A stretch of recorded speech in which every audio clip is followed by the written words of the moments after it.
Hoje é um dia bastante importante, bastante emocionante. A gente está revendo velhos e velhas companheiros e companheiras.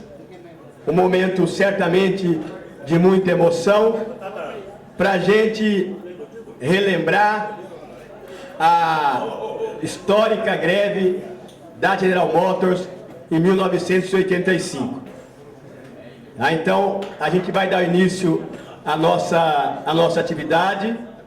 Nós vamos começar com um pequeno vídeo, que na verdade é um vídeo que foi produzido pelo Departamento de Comunicação do Sindicato dos Metalúrgicos, não com o objetivo da greve de 85 em si, mas de uma campanha que a gente vinha desenvolvendo pela Anistia, mas é muito importante para o momento. Tá ok? Então, vamos dar início à nossa atividade, depois a gente compõe a nossa mesa. Lamentar que uma grande parte dos trabalhadores que participaram dessa heróica, histórica greve já não está mais entre nós, e entre eles aquele que foi um dos personagens mais importantes, que foi o Rubens Gaspar, que não está mais entre nós. Bem, nós vamos dar início rapidamente à nossa atividade, agradecer a presença de todos e todas que estão presentes, pessoas desde atuais ativistas, trabalhadores da fábrica, pessoas que participaram de 87, de 85, dirigentes sindicais, pessoas das mais diversas origens. Aqui estou vendo vários presidentes de sindicato, dos condutores, que já foram presidentes do sindicato dos condutores, metalúrgico de Campinas, companheiro Durval, dirigentes do sindicato, Ana Paula, Tararã, dirigentes atuais também. Depois nós vamos falando pouco a pouco. Então, todos vocês mereciam estar na mesa, porque nós queremos aqui mais fazer uma rede de conversa. Mas como não cabe todo mundo, então a gente vai chamar alguns para compor a mesa e a gente fazer essa nossa conversa. Queria chamar, em primeiro lugar, o companheiro Moacir, que escreveu um livro à época, o sociólogo, e também esteve presente nesse vídeo, Moacir Pinto. Na representação dos dirigentes da greve da General Motors, também como não pode estar todos, pediria para vir aqui com a gente o companheiro Passarinho,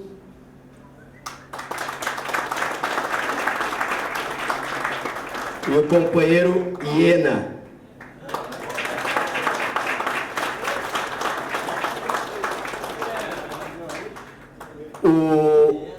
O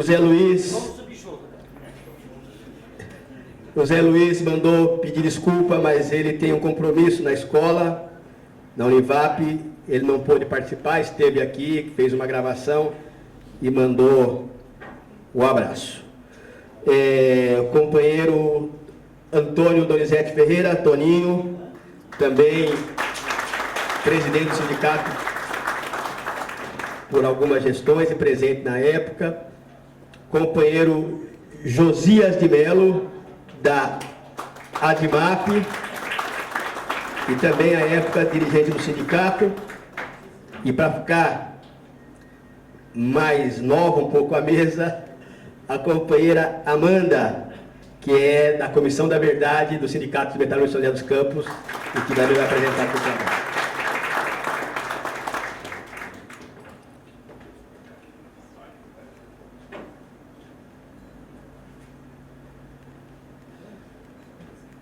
Bem, nós vamos começar então a nossa atividade. A primeira pessoa a falar vai ser o companheiro Moacir. O Moacir, como ele também escreveu um livro sobre o tema e tinha preparado uma boa exposição, ele terá um tempo um pouquinho maior do que os outros companheiros, e ele terá para aqui a abertura, tá ok? Eu pediria para o pessoal depois me passar a lista das pessoas presentes para a gente poder continuar anunciando os companheiros e as companheiras que estão aqui no nosso evento. Boa noite. Nas pessoas da minha filha Rosinha e da minha neta Cecília, eu queria, como falam os políticos, cumprimentar a todos os presentes, agradecendo o convite e agradecendo aos companheiros que atenderam ao meu chamado também para vir aqui hoje, né? Então, eu sou professor, então duas coisas vão acontecer aqui. Uma, eu vou tentar falar um pouco como professor. Preparei uma certa aulinha, porque tem gente de várias origens, de várias histórias, de várias experiências. Então, vou tentar fazer uma fala que sirva para todo mundo. E a outra é assim, certamente o Moacir que está falando aqui não é o Moacir de 85, né? Tem um bocado de leitura do que aconteceu de lá para cá, tal, né? Então, mas eu queria começar minha fala fazendo uma ligação importante que eu acho que nós estamos vivendo momentos especiais, e São José dos Campos tem um detalhe a mais nessa história toda de momento especial, que é o seguinte: aqui em São José houve duas comissões da verdade, uma comissão constituída aqui nesse sindicato e uma comissão constituída na Câmara Municipal no ano passado, que ouviu 92 pessoas, muita gente do movimento sindical, mas não só, e isso ajudou muito a escrever a história da cidade, né? E a história da cidade, ela está por ser escrita ainda, por ser aprofundada, porque uma das coisas que se a ditadura nos legou a forma como nós vivemos, sabe? Se a ditadura nos oprimiu, nos sacrificou, e no caso de São José, ela comprometeu uma outra coisa. Nós não podemos viver a história que a gente queria. E a ditadura aqui em São José, ela também não deixou a gente conhecer a nossa história. Então, até hoje, nós não temos uma universidade pública, nós não temos pesquisas históricas, sociológicas, produção sociológica, dos acontecimentos da ditadura para cá. E o que foi escrito, o que vem sendo falado, o que vem sendo produzido, somos nós, lutadores, nós do movimento, nós é que fizemos, né? Então isso tem um significado importante para nós. Um ato como esse tem mais essa motivação forte, né? Então, porque a ditadura pegou São José, com 80 mil pessoas, pegou São José desindustrializado, com a industrialização começando basicamente com o pessoal de mão de obra vindo da roça, aquele peão. Eu fui para São Bernardo nessa época, meu pai entrou na Volkswagen em 1959 e eu em 63, a gente foi para a fábrica, como o Toninho veio dando graças a Deus, orgulhoso de trabalhar na GM, não é, Toninho? Orgulhoso de trabalhar na GM. Então, quando a ditadura pegou esse filé, eles deitaram e rolaram. Né? Então não tinha movimento sindical organizado. No caso de São José, de 69, depois do AI-5, dezembro de 68, até 74, que foi o auge do chamado milagre brasileiro, e aí São José foi a cereja do bolo do auge do milagre brasileiro, que eles puseram um interventor militar aqui para governar, e eles fizeram tudo para desenvolver São José, né? A partir do ITA, do CTA, criação da Embraer, a partir do INPE, etc. Então, São José foi muito privilegiado do ponto de vista da exploração capitalista, criação da Petrobras, né? Instalação da Petrobras. Então, no período até 75, foi um massacre total.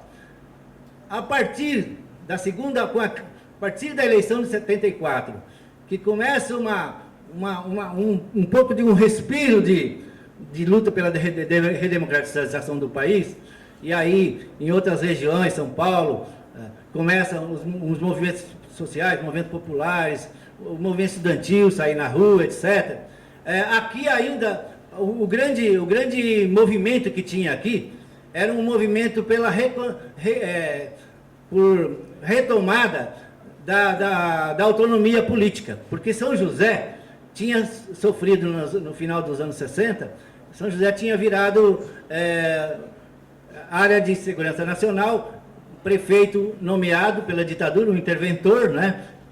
Primeiro um militar, depois um civil, Então, a primeira movimentação mais significativa pela redemocratização, de conteúdo mais político de contestação da ditadura aqui em São José, foi pela retomada da autonomia do município, que foi conseguido, diferentemente dos outros lugares do Brasil, foi conseguido em 78. Em 78, São José já pôde eleger um prefeito.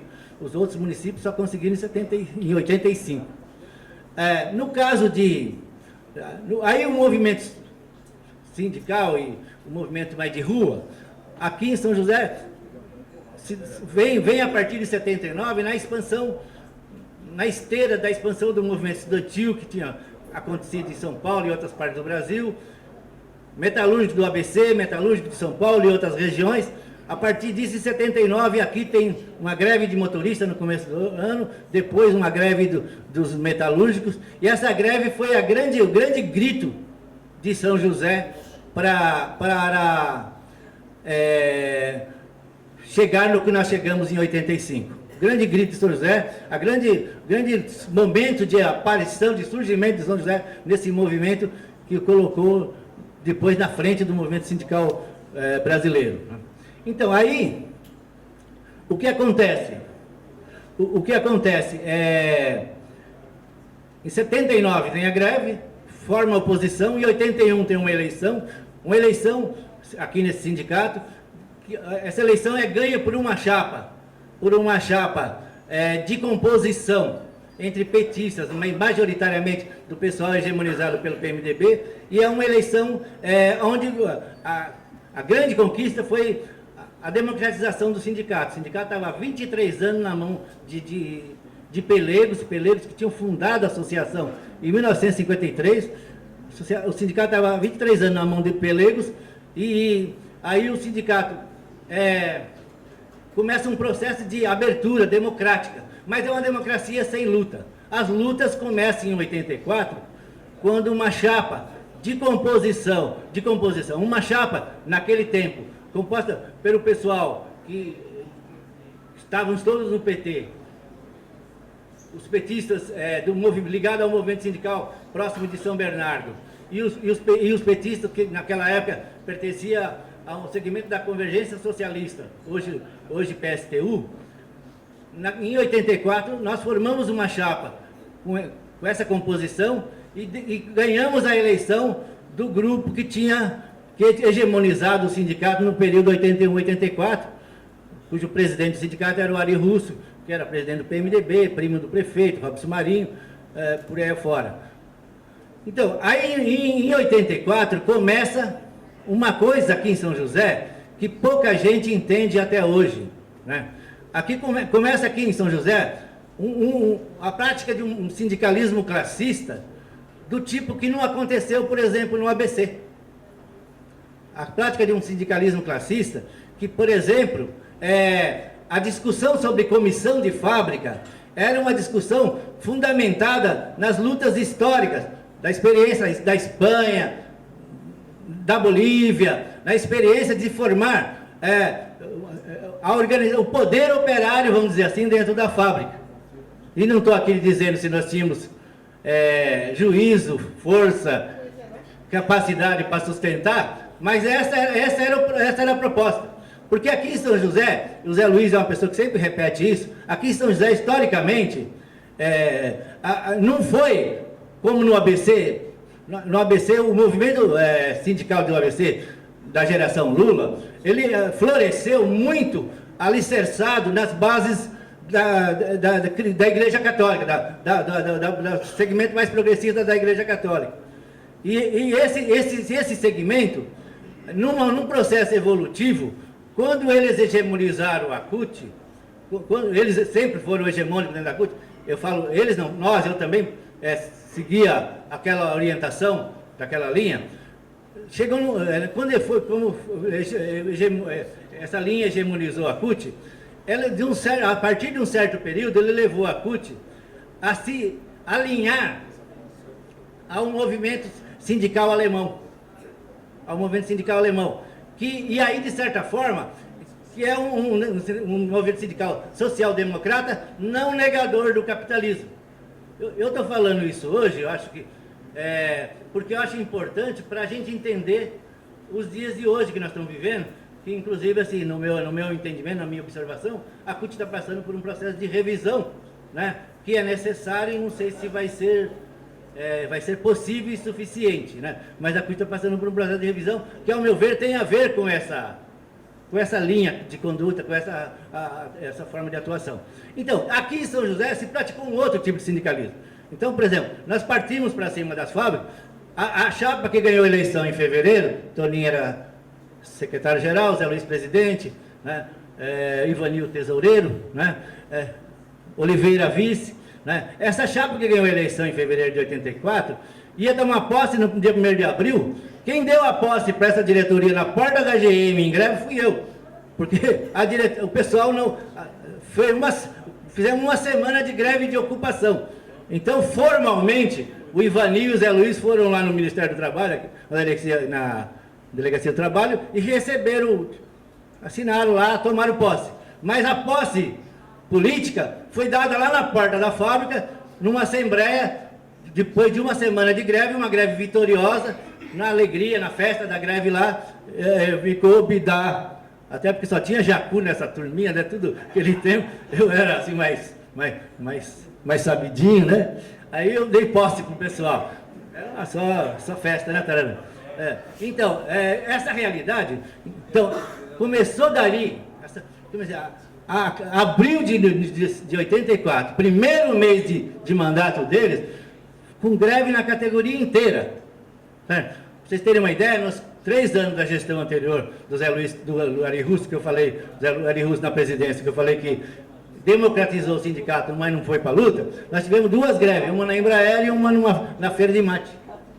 Nós tivemos 2 greves, uma na Embraer e outra na Feira de Mate. Então, de lá, ali nós começamos um processo de conquistas e de muita formação sindical e política, muita organização, muita abertura para a sociedade, muita articulação com o movimento estudantil, muita articulação com o movimento social em geral, segmentos da igreja, tudo. Nós fomos evoluindo nesse processo, e aí, no meu entender, no segundo semestre daquele ano, os patrões já sabiam que com a gente não ia ter muita conversa. Eles não podiam deixar a gente avançar. Tanto é que no segundo semestre de 84, desde Embraer, que era uma empresa militarizada, com coronéis na diretoria, etc., até a Cone, que era uma empresa de país social-democrática, finlandesa, etc., nós conquistamos a comissão de fábrica. A negociação das comissões de fábrica, dessas fábricas, eram todas assim, passavam por aqui a formação dos trabalhadores para discutir o que era o poder operário dentro da fábrica, etc. Né? Diferente, e inclusive os patrões ofereciam sempre todos eles ofereciam uma resistência ao nome comissão de fábrica. Eles queriam comissão de representantes, que era como, inclusive, tinha chamado a primeira que foi instalada na Volkswagen, do Durval lembra disso, na Volkswagen São Bernardo, que era uma comissão de representantes típica do modelo alemão de representação, né? E aí, o que aconteceu? Desde a Embraer, como eu estava falando, passando pela Maférsia, que era uma empresa que tinha estado até na mão dos trabalhadores, administrada pelos trabalhadores antes da ditadura, e chegando numa empresa assim tipicamente social-democrática, como a finlandesa Kone, todos eles começaram a destruir as comissões de fábrica. Uma de um jeito, outra do outro, apelando para destruir a organização dos trabalhadores dentro da fábrica. Então, quando nós chegamos... a GM, nós tivemos a greve em abril de uma semana, a greve geral. Em junho nós tivemos uma greve da ferramentaria, uma greve de uma ferramentaria, uma fábrica de 8, 9 mil trabalhadores, sem peão da ferramentaria, parou. E nós, à noite, nós estávamos negociando, nós falávamos para a empresa, para os negociadores da empresa, se amanhecer o dia, a gente para a fábrica inteira. Aí vocês vão se explicar lá nos Estados Unidos. Aí então, o que nós conseguimos arrancar com essa conversa? Arrancamos uma comissão de fábrica. E passamos o resto do ano negociando isso e fazendo a eleição de uma CIPA.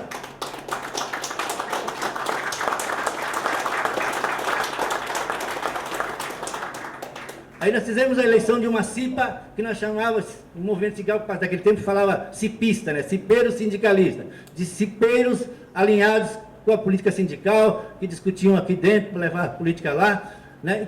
Que provocou uma grande mudança na melhoria das condições de trabalho dos trabalhadores da GM, né? E, mais no final do ano, teve um movimento, teve um enfrentamento lá em São Caetano. São José já tinha força e organização dentro da fábrica suficiente para ter São José pesado na balança para resolver São Caetano. Lembra disso, Toninho? Pesado na balança para resolver São Caetano. Aí, isso, claro, era insuportável para os patrões, né? Isso era insuportável, estava ficando cada vez mais insuportável. Aí chega em fevereiro, nós conseguimos terminar a negociação com a GM sobre a comissão de fábrica, fizemos a eleição de fábrica no dia 1º de março. Foi um filé, né, para a campanha da comissão, da eleição da comissão de fábrica, foi um filé para preparar a campanha salarial que ia começar no dia 1º de abril. E que ia colocar uma bomba na praça, que era a bandeira das 40 horas. Vocês sabem que a luta pela redução do trabalho no mundo nunca foi uma lutinha fácil, né? Sempre foi uma luta sangrenta, né? Uma luta de muito enfrentamento. Todos os lugares do mundo, toda a história do movimento operário sindical no mundo passa por isso. Aí quando nós fizemos... Então, quando vocês terem uma ideia, no dia 10 de abril teve uma assembleia aqui no sindicato, as indústrias automobilísticas, nós tínhamos uma estratégia aqui, né? Por exemplo, no Embraer, nós não tinha nem condições de parar a Embraer, mas a gente achava tático também não atacar a Embraer, porque a Embraer era empresa nacional, Nova República chegando aí, toda uma chantagem contra a gente em relação à Nova República chegando aí, falando, não vamos fazer nada na Embraer, mas os milicos que deviam entender de tática, estratégia, TP2 no sindicato, etc., não tinham. Aí o Zé Luiz foi lá distribuir boletim com um grupinho pequeno de companheiros, entrou no cacete. Apanhou que quebraram o Zé Luiz lá na Embraer.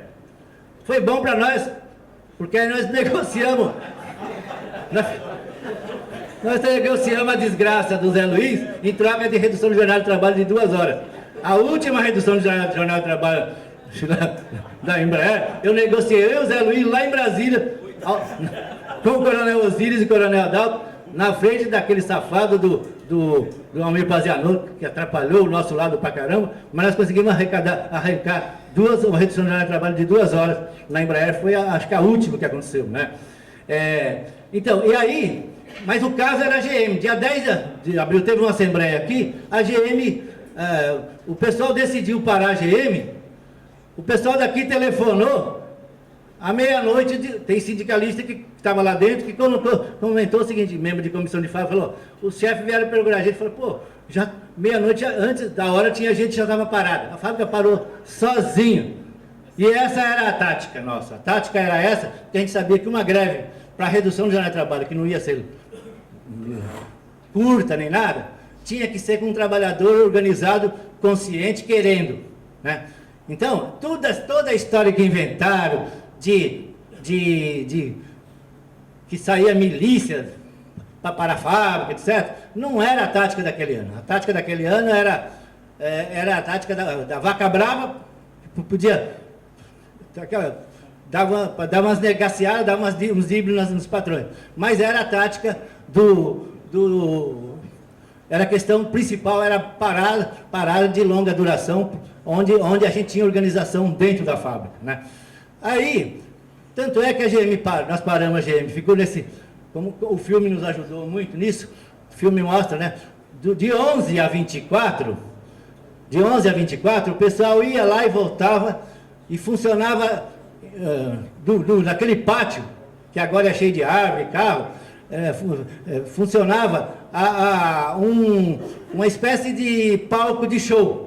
A TV Vaca Brava, canal 40 horas, sob o patrocínio do fundo de greve. E greve também é cultura, né, pessoal? Então funcionava direto, tinha um companheiro nosso que comandava os espetáculos, o Tuxê, e um dia ele desmaiou lá, porque ele ficava 48 horas no ar, né? Então o Tuxê desmaiou. Então, de 11 a 24, o pessoal entrava e saía, maior tranquilidade, não acontecia nada, como o meu xará, o comandante Moacir da PM, falou, vocês viram no jornal, né? Aí, o que aconteceu? A GM precisava quebrar a gente, né? Por as razões que nós falamos. Tinha a motivação da Nova República, Tancredo morreu, tudo isso que a burguesia, né, a base de apoio da direita, do patrão faz, na imprensa, etc., tudo isso contava muito. Mas o que contou mesmo, no meu modo de entender, foi que eles falaram assim, tem que quebrar, vamos quebrar agora as pernas desses caras. Não tem jeito. E aí, o que eles fizeram? Eles tinham saído da fábrica, ficado aqui no hotel, novo hotel. Num dia eles, assim, para provocar, pegam chefia, média gerência, não foi a diretoria lá para dentro. E foi lá fazer uma provocação a mais óbvia possível. Puseram uma lista de demissão das pessoas, das lideranças mais queridas dos trabalhadores. Diretores de sindicatos, cipeiros, comissão de fábrica, 93 pessoas de maior visibilidade, essa era a provocação. Era uma clara provocação. E se falar assim, era para entrar, o pessoal não tinha outro jeito, entrou. Falou assim, tá bom, aceitou a provocação e falou, tá bom, vocês vieram aqui para dentro, agora ninguém entra, ninguém sai. A greve agora, a Assembleia votou que a greve agora é de ocupação. Então vocês vão ficar aqui também. E aí, eu não sou muito favorável da gente dar uma de bonzinho, não, sabe? Por exemplo, os mensalistas ralaram na primeira noite mesmo, o pessoal botou eles para ralar. Vai ficar aqui na grama, debaixo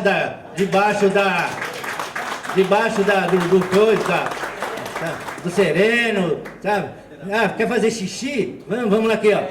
Pega uma turma de pessoal, leva para fazer xixi, volta, né? Então, aconteceu isso sim. Mais perto do que eles fizeram historicamente, isso não é nada. Tá? E eles chamaram isso, né? Eles chamaram isso. Né? Aí no dia 25, até o sábado de manhã, nós ficamos aqui no sindicato, eu que era da assessoria, o Toninho, o Zé Luiz, o pessoal da direção dava linha, às vezes me sobrava alguma tarefa de telefonar, eles ligavam, tentavam falar com um, com o outro, tá? Da direção da GM, mas a gente via o seguinte, eles não queriam mais negociação. Eles não queriam mais negociação. Eles queriam era botar para quebrar. E no sábado de manhã, o que aconteceu? Aparece a polícia lá. E aí, de novo, temos que falar, o pessoal foi macho, foi consciente,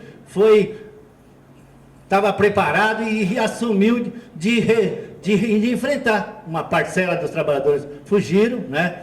Mas a maioria assumiu de enfrentar e se armou. Claro, os caras pensaram, os caras chegaram arrepiando, cortaram um cadeado que tinha numa cerca lá, eles pensaram que com aquilo lá acabou, né? Aí eles levaram um susto, né? Porque não aconteceu nada. Primeiro que cortou o cadeado com o alicatão daqueles, da tropa de choque, veio um companheiro com um caminhão saído da linha, sem freio, e soltou o caminhão em cima deles e do portão, para fechar o portão. Então isso aconteceu mesmo, aconteceu. Né? O pessoal se preparou para enfrentar. Tanto é que eles não tiveram coragem, tiraram juízo também, e nós operamos muito para isso não acontecer, porque a gente tinha responsabilidade, né? A gente tinha responsabilidade, vieram para cá um monte de deputados, José Zenuíno, Djalma Bom, um monte de deputados, companheiros, lideranças políticas de vários partidos, maioria era do PT na época, né? De vários sindicatos, vieram para cá e ajudaram a gente. Né? Aí, o que aconteceu? No dia 27, do dia 26 para o 27, os danadinhos dos mensalistas, nossas vítimas, foram lá para o lado da fundição, que é o lugar mais feio da GM, e entraram num lugar lá e quebraram uns vidros, puseram umas correntes, como se eles estivessem enjaulados lá, né? Eles que fizeram isso. Né? Eles que fizeram isso. Nós deixamos eles lá, porque nós temos que cuidar de outra coisa, que era a negociação aqui na portaria, onde o cara da GM, o diretor de relações industriais da GM falou, o Herbert Brenner, que era um suíço, falou, queria que invadisse a fábrica. Ele falou assim, se não, vai morrer gente, vai explodir, a firma vai ter prejuízo. Ele falou, se não tiver hoje, vai ter amanhã, se não morrer hoje, vai morrer amanhã. Mas, como querem dizer, eles sabiam o enfrentamento que eles precisavam fazer conosco, se tivesse que fazer, né? Aí, marchas e contramarchas, conversa com um, conversa com o outro, governador, ministro do Trabalho, não sei o que lá, até que se resolve, fizemos uma solução negociada. A polícia, os caras da polícia que queriam invadir, recuaram, prevaleceu a opinião de gente como o Coronel Moacir, que tinha uma outra visão, ele era comandante daqui, conhecia bem a gente, inclusive, e aí eles foram embora. Eles foram embora não, combinamos o seguinte, os mensalistas saem, aí a gente, vocês vão embora, aí nós vamos fazer uma assembleia dos trabalhadores e vamos decidir o que a gente faz. Foi engraçado, porque o Paulo Pazin, companheiro histórico nosso aqui, naquele tempo ele era da Convergência Socialista, foi do PST há bastante tempo, o Paulo Pazin falou para mim, Moacir, o jornalista, o Elcio Costa, que é o cabeça aí do jornal aqui, quem eu já não confiava naquela época, não confio até hoje, falou assim, está querendo entrar lá para ver os mensalistas. Aí eu falei, Paulo, é melhor não. Eu não sei o que cenário, eu fiquei pensando que eles iam estar lá dentro da jaula, inclusive. Aí quando nós subimos lá para falar para eles, podem ir embora, os danadinhos estavam tudo lá comendo lanche, tomando suco de laranja. Eu falei, se eu soubesse, né? Se eu soubesse, né? Aí eles foram embora. Aí a polícia foi embora, fizemos uma assembleia emocionante, dramática, sofrida, mas o pessoal falou, saímos da fábrica e voltamos, fizemos uma assembleia no sindicato domingo, falou, a greve continua fora da fábrica, mas amanhã vamos para a porta da fábrica. Aí o que a fábrica fez, que não é verdade o que o Jornal Nacional falou ali, a fábrica fechou, a IGM fechou a fábrica por um tempo, e aí até 8 de maio ficou isso, greve fora da fábrica, a gente fazia as assembleias aqui, fazia atos na cidade e tal, greve fora da fábrica, e aí chegou no dia 8 de maio, depois que no dia 24, nessa segunda fase, eles, no domingo, depois que nós saímos, nós cometemos uma grande mancada, no sábado à noite nós saímos, a grande mancada que nós cometemos foi não dar uma limpada, uma ajeitada na fábrica, ou eventualmente até levar a imprensa para ver, ó como é que era a coisa aqui. Porque no domingo eles prepararam um cenário que queriam, e a imprensa querendo colaborar também, fez tudo, né, a parte dela para armar o circo contra a gente. Aí no dia 8 de maio, a gente volta, os trabalhadores voltam para a fábrica, eles fazem o que alguém falou no depoimento aqui, algum companheiro falou, que foi o seguinte, eles fizeram um corredor polonês, passaram um pente fino, falaram, você entra, você não entra, separaram 400 companheiros que foram demitidos, entraram numa lista negra, a princípio foram demitidos por justa causa, depois foi revertido, mas o pessoal passou a amargar desemprego, alguns pro resto da vida, né? E 33 de nós, né, fomos processados e pedindo assim 8 anos de cadeia, assim, mais ou menos o quanto eles pediam para esse pessoal. Pessoal da diretoria, os dirigentes da Comissão de Fábrica e alguns companheiros que às vezes que não tinha nem muita expressão, né? Aí de lá para cá, o que aconteceu em seguida? Aí eu começo a falar do livro. Tudo era contra nós, né? Nós éramos capetas. O governador do estado, que era o Montoro, eleito em 82, né? Democrata cristão, eleito pelo MDB, depois fundador do PSDB, mandou instalar um inquérito contra a gente e mandou um promotor aqui que veio para incriminar mesmo, né? A coisa ficou tão feia na Justiça Paulista que depois o nosso advogado pediu para passar para a Justiça Federal como tratamento político do assunto e até para nos proteger, porque a coisa era feia mesmo, né? O que eles queriam aqui na gente era linchamento, né? Aí então, nesses primeiros dias assim que estava aquele clima contra a gente, um companheiro falou, pô gente, a gente precisa se defender, fazer alguma coisa, vamos fazer um livro. Era uma ideia meio maluca. Mas aí nós começamos a conversar, se devia fazer, se não devia fazer, para a gente contar a nossa verdade. Aí a diretoria pegou e aprovou a confecção do livro. E aí eu falo, esse livro, eu nunca falo em lugar nenhum que eu sou autor desse livro. Assim, eu coordenei a produção, coordenei debates, escrevi o texto, coordenei o trabalho final, depois tal, mas o trabalho é uma coisa das mais lindas, uma das obras coletivas mais lindas que eu já ouvi, que já vi na vida, sabe? Foi você passar assim, ó, punha 50, 60 peão numa sala, na maior sala que a gente tinha lá em cima, e essa peãozada, todo mundo querendo falar, todo mundo querendo colaborar. Teve gente que trouxe pai, avô que tinha trabalhado na GM em 1925, quando a GM se instalou em São Caetano, outro, mas não é brincadeira, é verdade, sabe? É verdade. E aí, o que nós fizemos? Formamos uma comissão editorial, cujo passarinho fazia parte, eram 5 companheiros da GM e eu, 5 trabalhadores operários da GM e eu. Aí nós falamos assim, montamos um roteiro do que a gente queria tratar. Então nós tratamos, o que nós tratamos? Falar, a GM está acusando nós de violento, aí nós vamos falar assim, da violência de cada dia praticada pela GM durante os 25 anos. A violência da chefia, a violência da jornada de trabalho, a violência da discriminação, 3 restaurantes, um restaurante papiãozada é assim, o restaurante da diretoria é assado, e a outra coisa, um outro aspecto que nós tratamos, era que isso aqui lá precisava mudar, mas que tinha um tempo que a gente não acreditava que era possível mudar, porque a peãozada falava aqui que as mulheres dos metalúrgicos de São Bernardo iam mandar as calcinhas delas para os mineiros que trabalham na GM, porque os mineiros da GM eram tudo covarde, né? Então, aí fala de mineiro a companheiro. Como é que foi o processo de transformação de mineiro a companheiro? Então, houve um processo de transformação de mineiro a companheiro e que culminou com esse estágio de organização e essa coragem, essa organização, que nós estávamos em 84 para 85.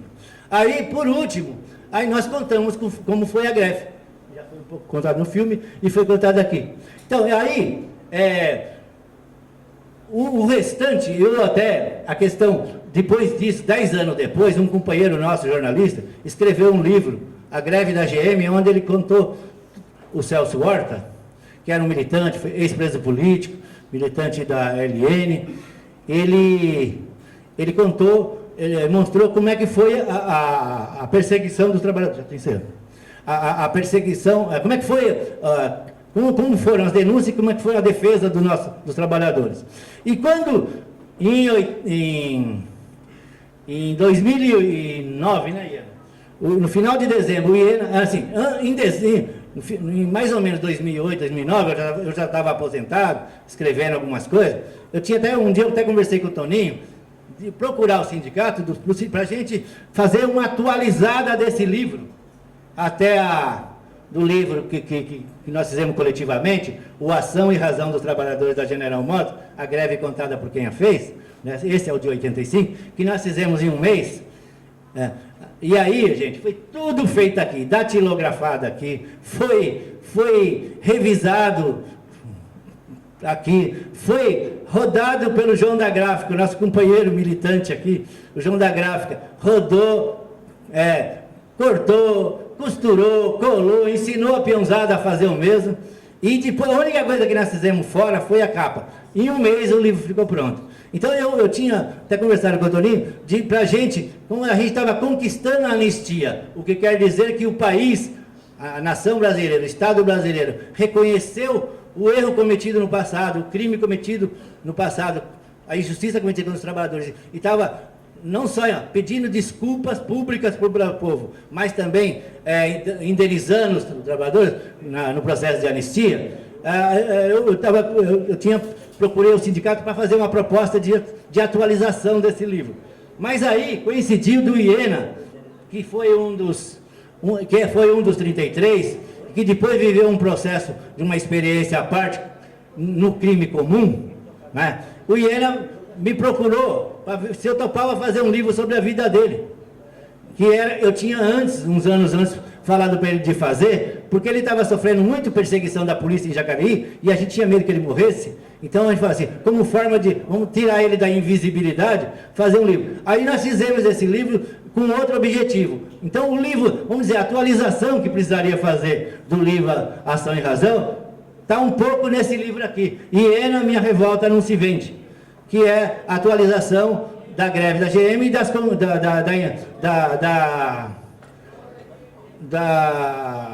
anistia, né?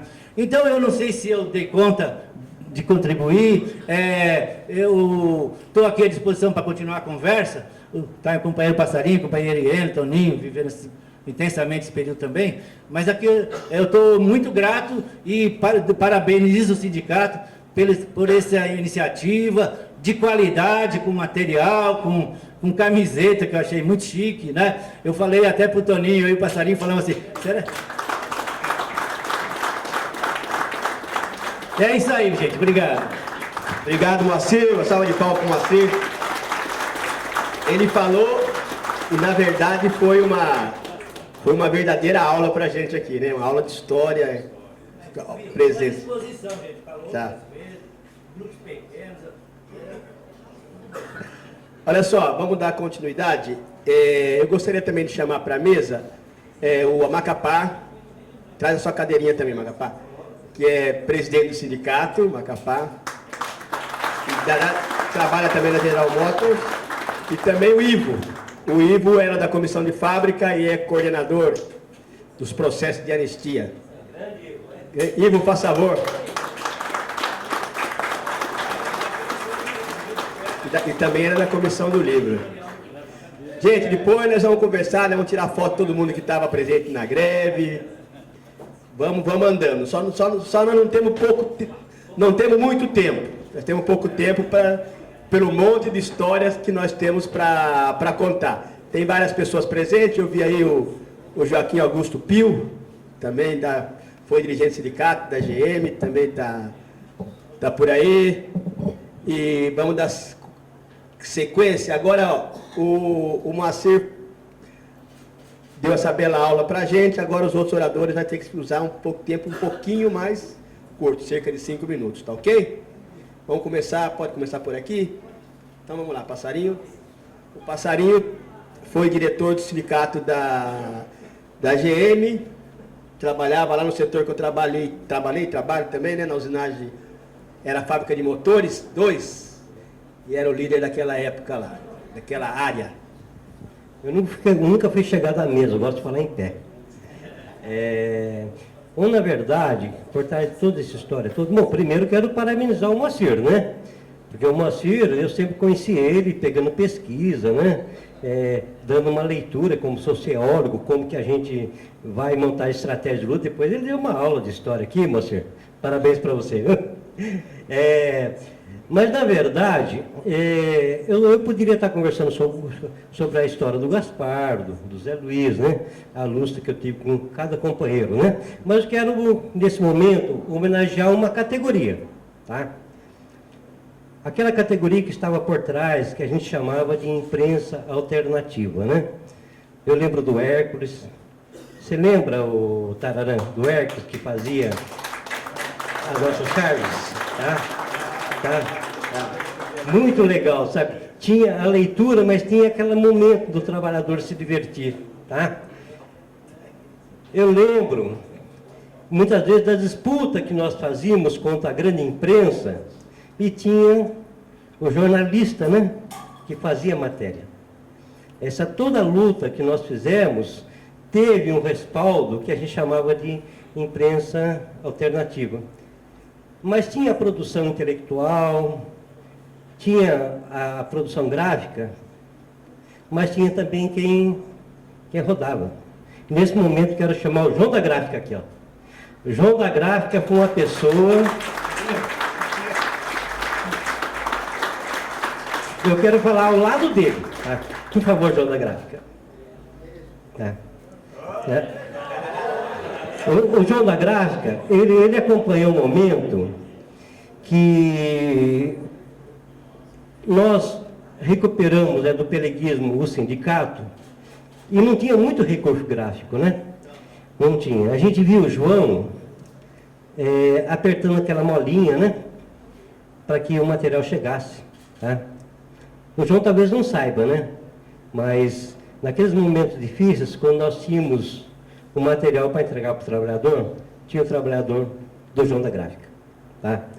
Por conta disso, eu quero homenagear o João, mas a todas as pessoas que fizeram a imprensa alternativa dos momentos de chumbo. Tá? Nós vimos o vídeo do que a Globo falava, mas nós não conseguimos ouvir a voz do João da Gráfica, o quanto ele e muitos fizeram pela imprensa alternativa. Por conta disso, eu fiz um poema para ele. Eu quero, nesse momento, verdade, não é homenagem a ele, é uma homenagem à imprensa alternativa. Entenderam? Desde já, muito obrigado pela homenagem. Okay.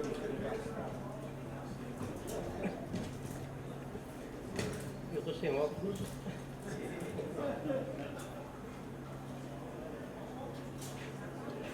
Fazia tempo que eu não ficava tão à vontade aqui nessa minha casa, porque sou metalúrgico, né?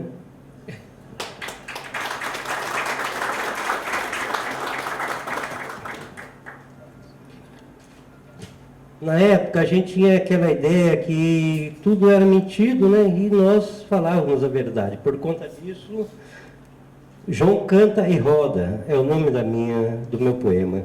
O infelizmente, o felizmente também, João não. João roda, roda, roda. Roda, roda, roda letrinhas, o infelizmente. O infelizmente também. João canta, canta, canta, canta notinhas. O infelizmente também. João roda letrinhas, de formas poéticas. Quero sentir seu poema. Esqueça a velocidade da impressão. Quero um poema no pedaço de um pão. O felizmente também. João não. João canta notinhas harmônicas para mim ouvir e curtir. Pode ser saudades de piquete. João canta, roda, mas não mente. Bosquinho é que nem o João. Canta, roda, mas não mente. A nossa imprensa alternativa não mente. Canta, roda e canta. Eu queria isso aqui. Agora eu vou voltar para você. Vou tentar musicar isso, para que a gente possa cantar. Tá bom? Não? Foi só um gesto, porque por todas essas lutas, todos os empenhos, teve profissionais na gráfica, na escrita, na elaboração teórica, ajudando a nossa luta, tá? Um abraço e um beijo para todos vocês. E, apesar de todas as iniciativas, não matou o meu corpo e não matou meu sonho. Continuo sonhando. Socialismo já! Obrigado, Passarinho, grande lutador, um dos dirigentes da heróica greve da General Motors, de 85. E agora, o nosso querido Iena. Boa noite a todos. Eu quero parabenizar a iniciativa do sindicato. Hoje nós estamos fazendo 30 anos, né? Que podia ser 30 anos de cinza, né? Que isso fosse, sou bem claro, minhas posições naquela época. Minha posição era pôr fogo na gema, só por cima disso, certo? Se invadisse, nós ia retrucar, porque nós sabíamos que nós estávamos passando igual a ditadura tinha entrado, o exército na CCN, tinha matado os 4 trabalhadores, e eles vieram para invadir e matar todos nós. Mas só que nós tivemos uma coisa, não conseguimos, né, o que eles queriam, mas conseguimos fazer eles entrar no ônibus e voltar para o quartel, que no quartel era o lugar deles. Né? Eles voltaram para trás. Hoje eu estou com... Eu ando bem de saúde, né? Acho que não é novidade, eu estou com 4 anos fazendo tratamento de câncer, quase. Tive muito mal há pouco tempo, mas estou firme e na luta, né? Que a luta, esse é o começo, nunca vai acabar, a luta vai sempre continuar. E sobre a greve da GM, ela ficou marcada não só em São José dos Campos, para o mundo inteiro.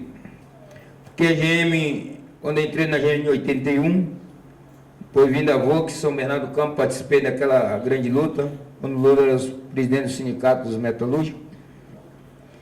Aí eu fiquei um tempo trabalhando na finaria com meus primos em Jacaraí, que eu sou de Jacaraí. Depois eu fui para a GM. Cheguei na GM, não conhecia a primeira diretoria, fui conhecer já na greve que eu trabalhava à noite, então já assumi o posto de luta. E daí foi eleito a CIP, foi um dos cipeiros mais votados na época, com 726 votos. Depois fui para a comissão de fábrica e tinha uma luta. E toda essa... Depois eu tive uma prisão que foi um crime comum, uma besteira até que eu omiti. A gente tem que ser responsável de nossos atos. E desses atos eu fiquei 7 anos e 4 meses preso. E o único que tirou a cadeia da greve da GM foi eu, que eu tirei, cumpri 1 ano e 7 meses, porque eu me encontrava preso. Eu fui condenado. Mas não é isso que vai me desanimar. Me deu mais coragem para lutar e continuar lutando enquanto estiver com vida e saúde. Mesmo que não estiver nesse mundo, onde eu estiver, eu vou lutar. Porque dentro dos presídios também fiz muita comissão, rebelião, reivindicação e lutamos e conseguimos alguma coisa. E agradecer também aqui uma pessoa, o Gradella, estou vendo aqui, eu tive muito enfrentamento em Jacaraí, quando o Gradella era vereador, foi deputado, acho que todos, né, os companheiros da velha guarda, como da nova guarda velha, que eu digo, né, em sentido de idade, né, os mais antigos, como os novos que estão nessa diretoria, eu convoco a todos que a luta agora tem que começar, né, começou de novo, nós tivemos uma luta contra a ditadura, foi até fácil. E agora estamos votando a luta para poder garantir nossos direitos que estão perdendo, né? Todos nós sabemos, tem um conhecimento como está a situação.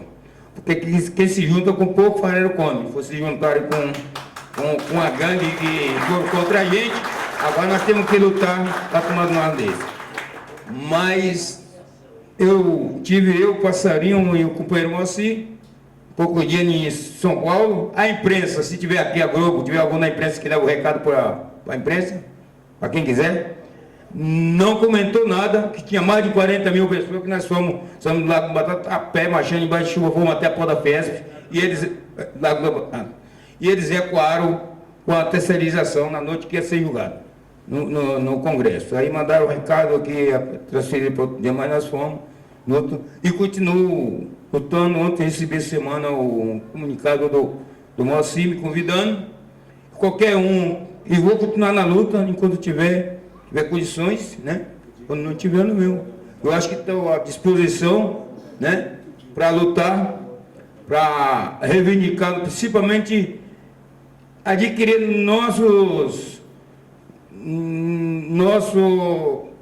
nossa luta, nossos direitos que nós conseguimos com tanto. Deixar bem claro uma coisa, que toda a luta que nós tivemos não foi dada de mão de beijar, que tem as companheiros do ROM, que tem muitos companheiros sindicalistas, foi embaixo de sangue, de paulada, de muitos trabalhadores. Eu vi, fui companheiro, sessão de CUT, lutei muito em Jacaraí, hoje eu ando todo, né, machucado, devido, fui preso, teve dia de ir preso 5 vezes no dia, saía e ia para greve. Acho que o sindicato nosso, depois que o pessoal, a CUT pegou esse sindicato, depois passou por outro, foi um sindicato que abriu para todo o segmento da sociedade aqui. Inclusive lá em Jacaraí, até a Polícia Civil veio me pedir um carro e mandar rodar um boletim para ajudar a fazer a greve deles. Eu falei, eu não vou participar da greve de vocês, mas prestei o carro, fizemos um boletim e vamos fazer a greve de vocês. Acho que foi um sindicato que eu espero que continue nessa linha, certo? Que seja aberto para todo o segmento da sociedade. Acho que eu vou encerrar pouco, porque tem muita gente a falar. Eu agradeço a oportunidade, o sindicato, de fazer esse grande trabalho, um trabalho muito importante, e agradeço a presença de todos vocês. E em nome também da memória daqueles companheiros que não se encontram aqui hoje com a gente, né? O companheiro Jário, o Julião, o Adilson, mas eu tenho certeza, onde eles estiverem, eles estão lembrando da gente, estão lutando. Seria a mesma coisa se um dia não estiver aqui, onde eu estiver, eu vou estar lutando. Se não estiver certo, nós vamos para a luta onde estiver. Muito obrigado, até a próxima. Muito obrigado, Iena. E é um prazer muito grande para nós que você esteja aqui nesse momento. Sinceramente, é um momento emocionante. O Iena foi um dos grandes lideranças da greve de 85. O homem aqui era um terror nessa região. Terror. Põe terror nisso, né? Ele está calminho agora, mas era um terror dos terrores. Então é um prazer enorme, nesses 30 anos, ter a sua presença. Acho que esse evento, sem a tua presença, sem a presença do Passarinho, sem a presença do Ivo, sem a presença de todos vocês aqui, não seria e não mereceria esse nome. Tá? Então, nosso muito obrigado. Agora, o companheiro Ivo, também da Comissão de Fábrica e um dos dirigentes da greve. Bom, meu nome é Ivo, eu participei da Comissão de Fábrica e o que era para dizer, eu acho que já foi dito aqui, o pessoal, o Passeio falou um histórico aí, muito, muito detalhado e é realmente o que aconteceu. Então, aí na época da Comissão de Fábrica, né, foi uma organização muito boa e a gente conseguiu eleger um grupo para ser a Comissão de Fábrica, do qual ela fazia parte, mas culminou naquela greve, deu aquele problema todo. Na verdade, eu acho que o governo que interferiu aqui na região, né? Porque eu acho que o medo deles era que acontecesse aqui, igual no ABC, numa região que é de segurança nacional, apesar tinha a eleição do Tancredo, né? E a gente não parou a greve na época, então a imprensa caiu matando e aquele negócio todo. Mas eu acho que de tudo isso aí a gente, na época, saiu vitorioso, porque os que ficaram na GM perceberam que houve uma mudança grande. Tudo aquilo que a gente propunha para a GM, exceto, lógico, as 40 horas, né? O pessoal foi conquistando lá e eu acho que foi uma época muito boa e pena que culminou do jeito que aconteceu e a gente teve aquele processo, aquele negócio todo, a gente não pôde nem sequer ingressar em outra fábrica, porque na verdade fizeram um SPC do trabalhador, um Serasa aí que a gente não sabia, mas na época tinha uma lista negra que a gente só descobriu depois que estava lá em Brasília, para a gente não conseguir emprego em lugar nenhum e, consequentemente, não dar continuidade no movimento. Como disse o Iena aqui, pena que agora algumas conquistas daquela época, parece que a gente está dando um retrocesso um pouco aí, porque a gente conquistou muita coisa na época e, apesar de tudo, foi muito bom. E não tem muita coisa para dizer, eu acho que...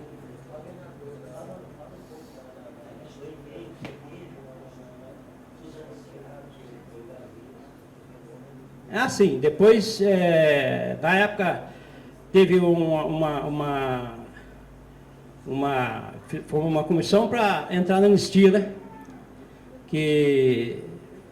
Porque a gente conseguiu provar que teve uma intervenção do governo com a lista negra, que estava em Brasília, nosso nome estava no SNI, e a gente, de lá para cá, houve uma luta muito intensa para conseguir, e foram uns 15 anos aí indo em Brasília, voltando, até conseguir que o governo reconhecesse que o erro que cometeu e desse a anistia para a gente, né? Conseguimos anistia em Brasília.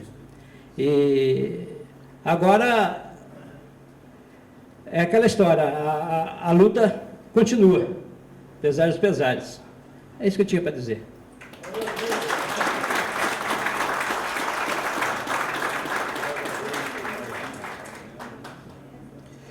Tá.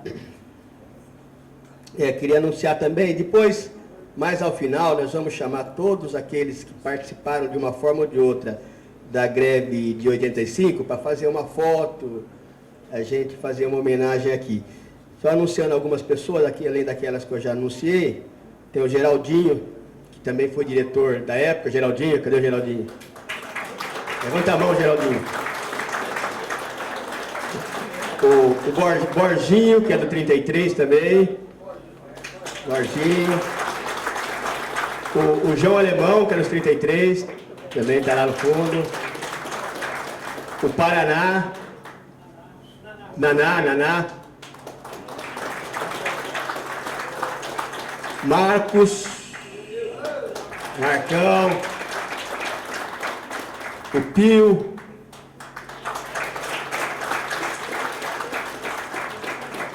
Tem mais algum companheiro dos 33 que eu não... Obviamente que tem mais gente aqui que estava à época. Tem o Rivaldo, que foi presidente do sindicato, teve na época também, o companheiro da DIMAP. Depois a gente chama todo mundo para frente, tá bom? Eu também queria anunciar duas ausências aqui. Uma do Getúlio. Getúlio é uma pessoa que tem batalhado pela anistia, não só dos trabalhadores da General Motors, ele conseguiu anistiar, liderar o processo de anistia de quase uma centena deles, e da Embraer, mas ele era um dos responsáveis da atividade, da convocação e tal, mas ele teve um infarto e está no hospital, né? Mas parece que já está melhor, saiu da UTI, mas está sob cuidado, não deve nem saber dessa atividade, vai ficar uns 2 meses aí afastado. E outro é o Paulo Pazin, foi citado aqui. O Paulo Pazin, eu até prometi isso para ele, eu falei, você me representa lá que eu represento aqui. O Paulo Pazin, nesse momento, está na audiência pública em São Paulo, na Assembleia Legislativa, porque ele também é um dos dirigentes sindicais que foram demitidos no metrô, está tendo uma audiência pública sobre a demissão pela reintegração deles. Aliás, metrô que promete parar no dia 27. Então, o Pazin estaria aqui. Ele até disse que são 2 atividades da vida dele, 2 momentos importantes, a greve do metrô e a greve de 85, quando ele também esteve aqui presente. Vamos agora passar para a Amanda, da Comissão da Verdade.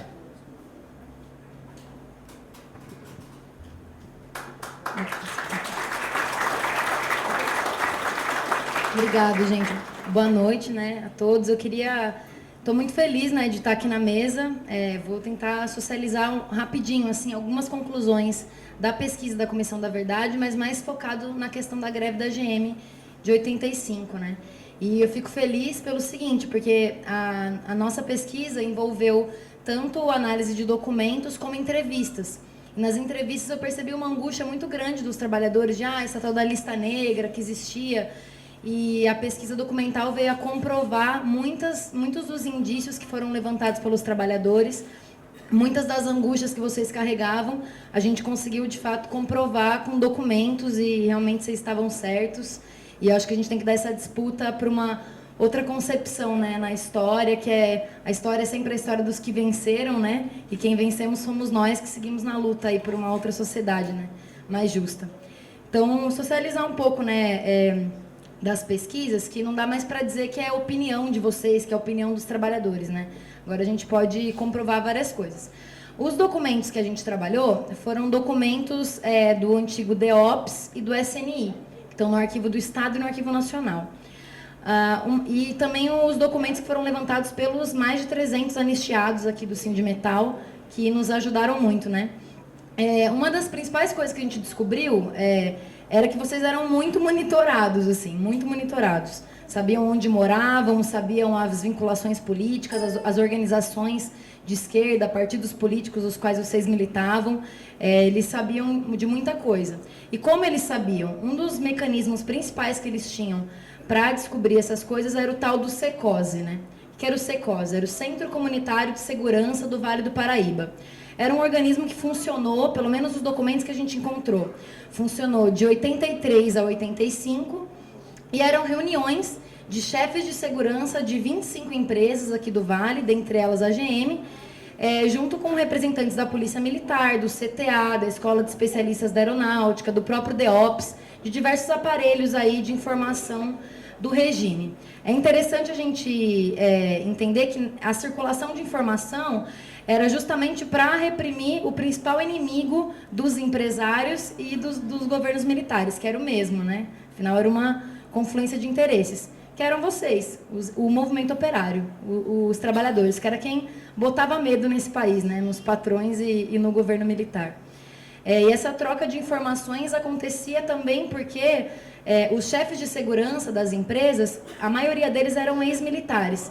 Por exemplo, vocês devem lembrar do Araújo, da GM, que era o chefe de segurança, que era quem participava das reuniões do Secose e trocava essas informações, né? Sobre as demissões da greve, né? Primeiro, o monitoramento começou muito antes de 85, né? Em 83, 84, a gente vê monitoramentos muito minuciosos, né? Mas as demissões, muitas delas, né, 93, como foi citado pelo camarada, foram por justa causa, que eram dissipeiros, delegados sindicais, comissão de fábrica, mas tiveram outros 400 demitidos, né?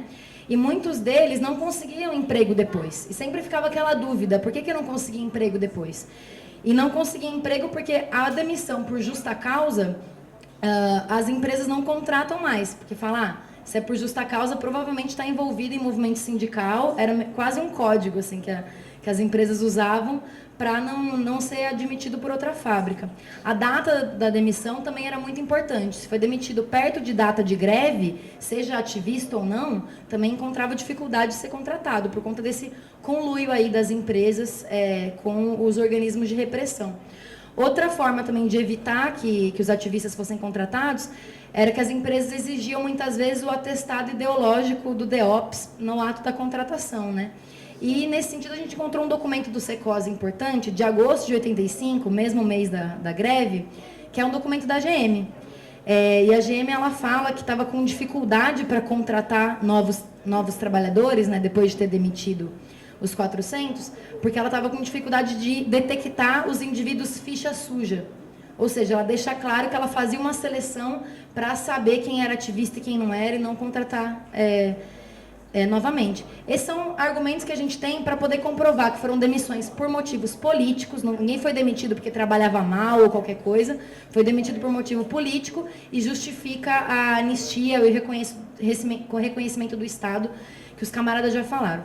Queria falar rapidamente sobre os 33 que foram processados, né? Que outros camaradas já falaram. Funcionou dentro da General Motors, depois da greve, como é que eles fizeram essa lista? Como é que chegaram a esses 33 nomes? Os RHs incentivavam que os trabalhadores delatassem quem teve algum protagonismo na greve, quem foi ativista. Então, rolava um incentivo à delação dos companheiros, que daí foi feita essa lista dos 33, né? A gente encontrou nos documentos do DEOPS um relatório de 15 folhas do delegado da PM, Alfredo Augusto, e nesse relatório tinha 27 fichas funcionais da GM. Sabe aquelas fichas que vocês, no ato da contratação, ele pergunta, estado civil, onde mora, essas fichas? Essas mesmas informações são as informações que são relevantes para a polícia na tal da qualificação que eles fazem dos ativistas.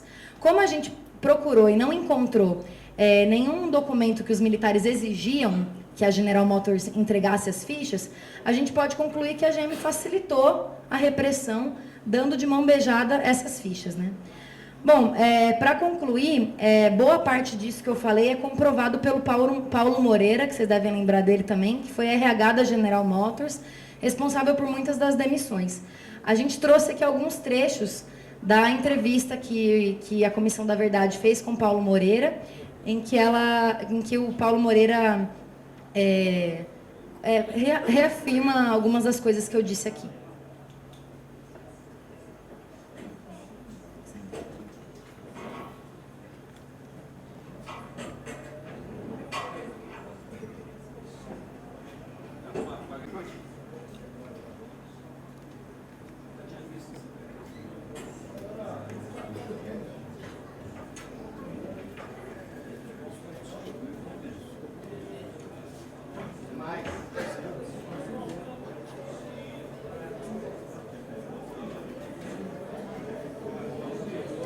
Mais claro impossível, né, gente?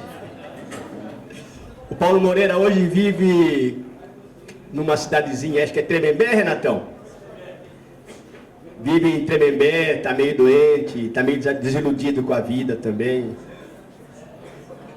E tal. Bem, gente, nós já estamos quase para terminar aqui na mesa, só tem 3 companheiros que ainda vão fazer uso da palavra e depois nós vamos partir para mais conversar entre a gente, tá bom? Próximo companheiro Josias. Josias também.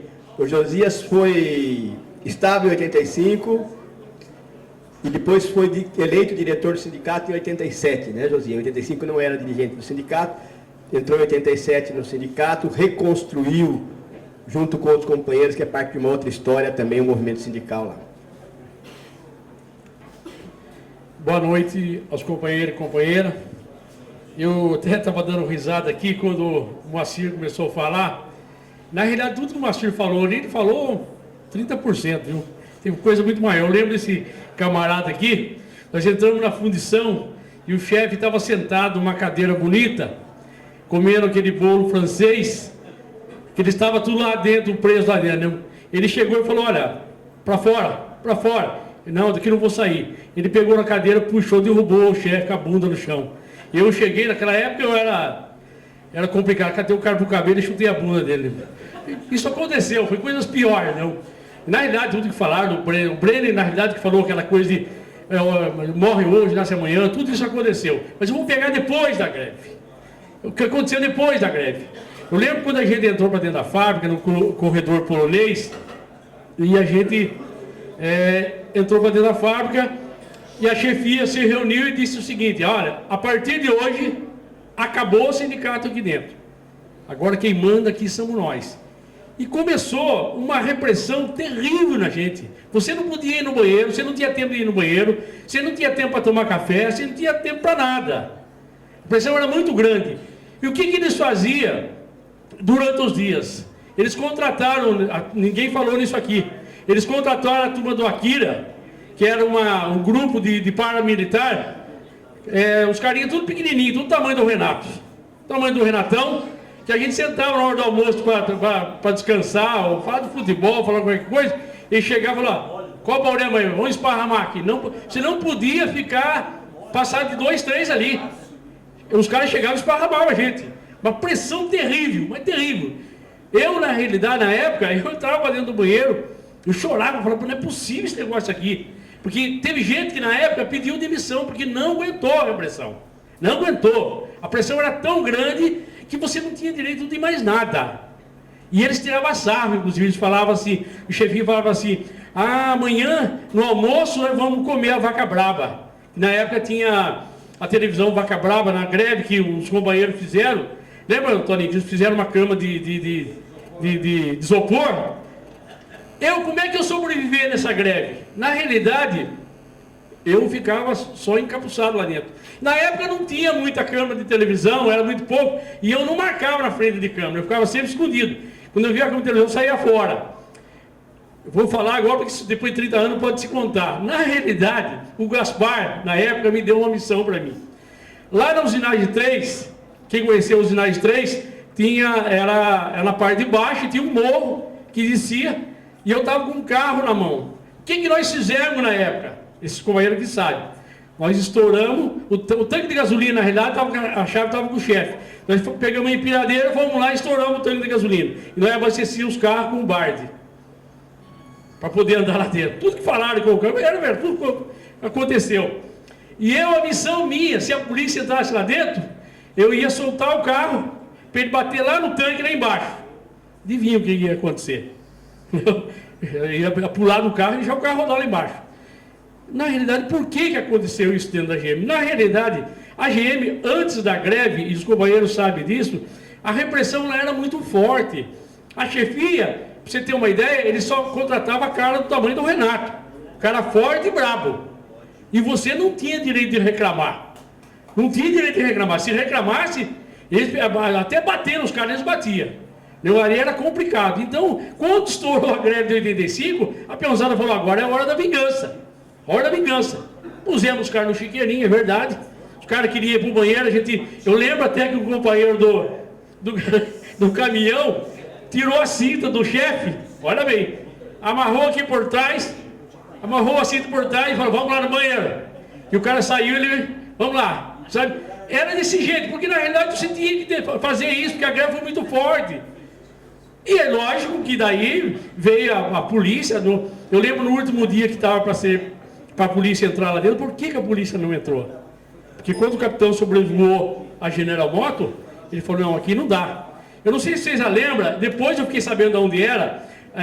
Na Usinagem 3, onde eu trabalhei, tinha o eixo de comando, onde tinha umas brocas grandes, que a turma, sabe o que eles faziam? Eles pegavam aquelas brocas e no esmeril, amolavam a ponta dele e punha na cinta, parecia uma espada. E o peão estava lá dentro. O cara falava, bom, aqui o cara que entrar, um vai morrer.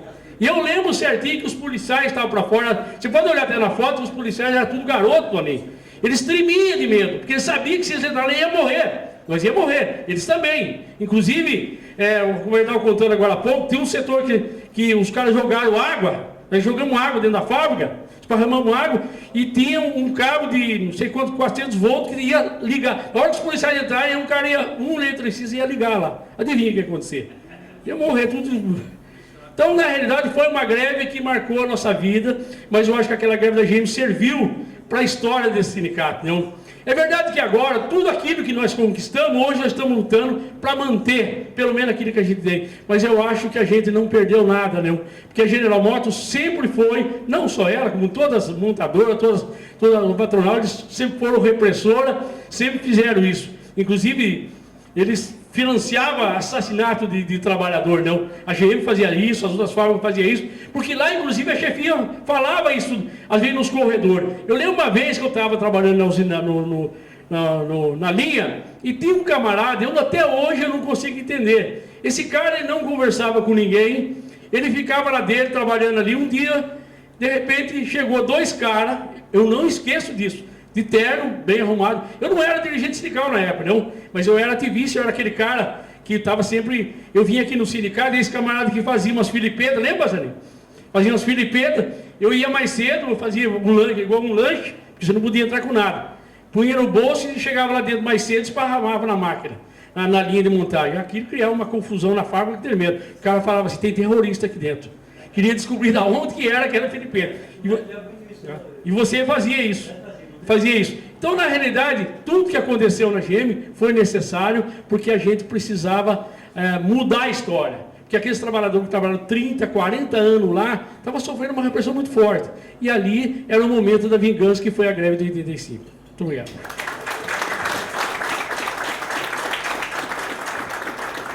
Obrigado, Josias. Agora vai falar o companheiro Toninho. Toninho também, à época, era secretário-geral do sindicato, teve uma participação ativa na greve, e é uma figura histórica aqui do movimento operário do Vale do Paraíba, e foi presidente do sindicato por 2 gestões. Boa noite, companheiras e companheiros. Eu ouvindo aqui o Moacir, ouvindo os outros companheiros também, o Josias agora, todos os companheiros, não sei se vocês sabiam, mas essas histórias estão sendo contadas aqui, está sendo contada agora com mais tranquilidade, e agora é possível contar, porque nós passamos mais de 20 anos sem poder falar sobre aquele episódio que tinha acontecido lá, por um problema estratégico para poder não condenar os companheiros, 33 companheiros. Muita coisa que foi contada aqui está sendo contada agora, e muita coisa que aconteceu, nós nem ficamos sabendo. Por exemplo, esse filme, com relação às imagens da Globo, da época, nunca tinha visto. Foi a primeira vez que eu vi. Porque nós estávamos todos dentro da fábrica, nós não tínhamos condição de ver essas imagens, nunca vi. Por isso eu acho importante a história, e contar a história, e fazer reuniões como essa aqui. E rever companheiros que a gente viveu dentro da fábrica, estavam ali, dirigentes sindicais de outros sindicatos. E esse eu acho fundamental, então está de parabéns, Macapá. A diretoria desse sindicato, Mancha, grande organizador disso aqui, os companheiros que organizaram, estão de parabéns nesse sentido, que nós precisamos conhecer nosso passado para que a gente possa preparar o nosso futuro. É necessário conhecer o passado. E a gente vai recordando aqui essas coisas que foram colocadas, e eu queria também contar um pouco mais. Eu até falava com o Moacir, porque muita coisa que alguns viveram, nem todo mundo pôde viver pelo tamanho da GM. A GM era quase era 12.500 trabalhadores nessa época. Eu me lembro que fomos, dentro da GM, eu dirigi uma caravana, zerinho, cheirando a novo. Nunca tinha dirigido uma caravana, aliás, a caravana não, era carro chique na época, mas eu andava com uma caravana lá dentro, para andar por aqueles lados lá. E algumas coisas, por exemplo, que eu queria só acrescentar, eu tinha aqui um companheiro que foi fundamental também nessa batalha, que foi o companheiro Oliveira, não sei se está aqui, que foi Oliveira, que está ali, foi vice-presidente do sindicato, era o vice-presidente do sindicato nessa época. Essa greve dura que nós fizemos, que estava acontecendo, Moacir e Zé Luiz, em São Paulo, negociando, e a gente aqui no sindicato, Oliveira, você deve se recordar disso, eles de São Paulo ligam e falam, olha, eles vão demitir. Estão preparando uma listagem, essa é a proposta deles aqui aqui no Fiesp. Nós fomos para dentro da fábrica, a comissão de fábrica estava naquele pátio, que hoje é aquele pátio que hoje virou estacionamento, comissão de fábrica lá, e nós fomos lá para dentro discutir com a comissão como é que ia preparar a resistência. E eu queria aqui fazer uma confissão a vocês. Uma greve como aquela, do que aconteceu, é que me trouxe a absoluta convicção que a revolução é possível. Queria dizer por quê. Porque quando nós fomos para lá, para poder discutir com a comissão de fábrica que era preciso resistir, cada um já sabia o que fazer. Foi impressionante. Oliveira deve se recordar disso. O pessoal já foi abrir o posto de gasolina, para poder abastecer as empilhadeiras, abastecer os carros. Já abriu tudo, o passarinho deve se recordar disso. O pessoal pegou as empilhadeiras e pegou hoje nós podemos falar isso, né, você? Porque antes não podia falar. O pessoal pegou as empilhadeiras e foram buscar cesto de barra de direção e meteram, lembra disso, João Alemão? Nós pegamos o cesto cheio de barra de direção, botou no meio do pátio, a peãozada veio pegar cada um a barra de direção, cada um porrete daquele para poder fazer. Na usinagem 3, ali na usinagem 3, o pessoal botou a polícia parada em frente, o pessoal botou as caminhonetes S10 sem carroceria em frente todo o alambrado todas as caminhonetes todas ligadas, e cada peão, cada trabalhador estava responsável por uma caminhonete daquela. E era incrível, porque o batalhão parado do outro lado, se um soldado se coçava, o nego metia o pé no acelerador, e aquele barulhão, era doido aquilo. Lá nas 3. Aqui em cima, o Pio deve se lembrar também, aqui em cima tinha a pintura, era a pintura no MVA. E eu me lembro até hoje, depois de 30 anos a gente vai esquecendo coisas, por isso que é bom com os historiadores contar a história, quando nós chegamos, quando eu fui até lá na pintura do MVA, tinha dois, o Fumaça estava ali, era o Fumaça que dirigia esse negócio, o Fumaça deve estar em São Paulo hoje, tinha duas barras de direção no chão, cruzado, em cruz, 2 barras de direção no chão, os nossos companheiros para dentro da pintura, 2 guardas da GM, um de cada lado, aquela barra de direção no meio, as 2 barras de direção no meio, e um guarda, os guardas com o boné no alto da cabeça. Me lembro até hoje que um falou para mim, Toninho, pelo amor de Deus, não aguento mais, vamos acabar com esse negócio, não dá mais, nós não aguentamos isso, os guardas. E qual que era a proposta? Se caso entrasse e explodir os carros, que estava lá com um tiner, eu tinha estopa com tiner nos tanques de gasolina, a pintura ia explodir, e as caminhonetes iam para cima da polícia, aquilo é verdade que o Breno falava. Ia morrer gente, que o comandante falava. Ia morrer gente, evidente. E o que mais, é isso que me dá essa convicção. Porque aquele mesmo companheiro, que a gente conhecia ele no dia a dia, que era um companheiro mais pacato, mais tranquilo da vida, aquele companheiro que no final de semana ia para a igreja rezar com o rosarinho na mão, nesse momento dentro da GM com a barra de direção na mão e estava para o que der e viesse. E as mulheres iam lá levar os cobertores e levar comida para dentro do pessoal que estava dentro da GM. Era uma coisa impressionante. E a população inteira daquele bairro, Motorama, aquela região, em cima do barranco assistindo o que estava acontecendo, lembra disso? Lembra disso? Os operários todos que estavam lá. E era esse espião que fazia ronda durante toda a noite, ninguém podia sair da fábrica. E fazia ronda, e era a coisa mais divertida no mundo, quando um pelego pulava, pelego não, já estava lá há algum tempo, ele pulava o alambrado, e teve um deles que foi assaltado, e teve que voltar para dentro da fábrica pelado, lembra disso? E era divertido isso, e quem fazia isso não eram os ativistas, eram os trabalhadores todos em conjunto. E era impressionante. Impressionante. Isso nos dá a convicção que é possível transformar a sociedade. Esse mesmo companheiro, ordeiro, pacato, pegava seu rosário no final de semana e ia rezar, estava dentro da fábrica para poder fazer esse tipo de coisa. Era impressionante. Aqui, o Moacir falou aqui sobre a situação que tinha aqui, não é que isso era tranquilo, nós tínhamos todas as nossas diferenças, não é, Tarana? Tinha nossas diferenças, nós disputávamos. A gente disputava a posição. A assembleia final, para poder parar com a greve, não foi uma assembleia tranquila. Nós quase perdemos a proposta, se dividiu a assembleia. Muitos trabalhadores queriam permanecer. Foi dividido. E o pau cantava aqui também dentro do sindicato. Para fora, mais difícil, mas aqui o pau cantava, aquelas posições políticas eram colocadas. Eu era da Convergência Socialista, os companheiros eram da outra corrente, várias correntes tinha aqui, e a gente pau cantava, mas era de todo mundo classista.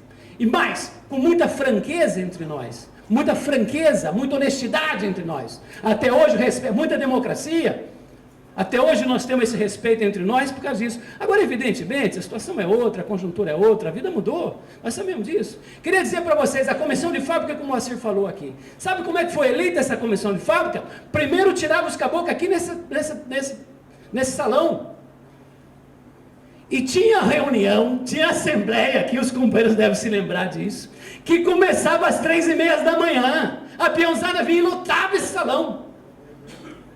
Porque saía uma turma 2h12, outra turma saía 3h12, e tinha que escolher quem ia ser da comissão de fábrica, porque ele enchia esse salão 3h30 da manhã. E o dirigente sindical tinha que estar aqui, bicho. A vida é como é. E era assim. Agora, outro momento, outra coisa. As grandes assembleias de 2.000 pessoas aqui, às vezes assembleias de 2.000 pessoas aqui, tudo isso. Um dia nós temos que sentar, a Mancha está me dizendo, o tempo está passando, talvez sentar todo mundo, e a gente poder cada um contar um pouco, uma parte da história, para a gente poder fazer isso. E eu queria, inclusive o livro que o Moacir falou, por exemplo, ele está nos anais da Câmara Federal, foi feito em 6 meses, 2.000 livros desses foram feitos. O Ricardo Antunes fez um mestrado na Unicamp sobre isso. Aqui depois o Moacir me dizia aqui, a GM comprou 2 livrinhos desses quando saiu. E 2 meses depois, algum tempo depois, mandou o Pedro Cã embora, que era quem dirigia a GM. Voltou para os Estados Unidos e não aqui. Agora, a maior vitória dessa greve, uma é essa, de demonstrar que é possível, que os trabalhadores têm coragem e é possível fazer. A segunda grande vitória, que eu queria dizer a vocês, aqui começou a se reduzir a jornada de trabalho nesse país. Em 1988, quando veio a Constituição, quando se criou a Constituinte, em 1988 reduziu para 44 horas semanais. E eles diziam, os deputados diziam sobre a greve que nós fizemos aqui em 1985. Essa é a história que tem essa greve. Porque o Tancredo morre no dia 21, São Bernardo resolve recuar da greve no dia 21. Nós resolvemos continuar a greve continua, apesar, me lembro até hoje da música do Milton Nascimento, do Tancredo quando estava morto. A greve aqui seguiu. E essa história que o Moacir contou foi exatamente assim, dessa forma que a gente foi construindo isso. E para terminar, eu cheguei aqui, o Moacir me falou, Toninho, o passarinho chegou para mim e falou, Moacir, o pessoal do PSTU está nos convidando para vir no sindicato, será que eles estão querendo captar nós? E o Moacir me dizia isso. E eu queria dizer a vocês o seguinte, eu sou militante do PSTU, sou presidente do PSTU, já militava na Convergência nessa época, quando nós montamos essa chapa que o Moacir aqui falou, e queria dizer a vocês foram convidados aqui, os militantes foram convidados aqui, os militantes são do PT, outros porque fazem parte dessa história. E nós nos construímos, enquanto trotskista, para não falsificar a história. Nós nos construímos contra o stalinismo justamente para não falsificar a história, para a história ser contada exatamente como ela se deu. Essa é a nossa boa história. É assim que a gente se comporta e é dessa maneira que a gente se comporta. Evidentemente, se os companheiros, inclusive, quiserem conhecer o PSTU, mudar de posição, não há nenhum problema. Se porventura fizer uma campanha contra a Dilma, vamos para cima aí, de oposição ao governo, vamos fazer, não tem nenhum problema. Agora aqui é para contar a história, nós devemos contar com todos aqueles que tiveram e participaram da história, e construíram essa história, e é isso que eu queria dizer, porque nós precisamos resgatar nossa história para preparar o futuro, e nesse sentido, já fazendo aqui uma reivindicação, viu, Macapá? O Moacir falava aqui, ele tem razão. Nós nunca contamos a história do movimento operário dessa região e dessa cidade. Nós precisamos contar essa história. Porque se for dizer a vocês, se a gente não conta, outro vai vir contar. E vai contar errado. Por isso tem que ter aqui, construir realmente essa equipe que vai contar a história desse sindicato e do restante sindicato. Porque esse sindicato aqui influenciou outros sindicatos. E é preciso a gente contar essa história e aí ver para valer, ter um centro de memória. Só nós não temos centro de memória. Aquilo que eu dizia aqui, quando você faz a história, você não consegue saber dela. Você tem que saber depois e alguém tem que te contar. E é importante contar para as novas gerações. Eu acho que vale a pena, quem sabe, Alcenir, a Fundação Cultural não ajuda. Isso aqui não é uma cobrança em público, não pensei isso agora, hein?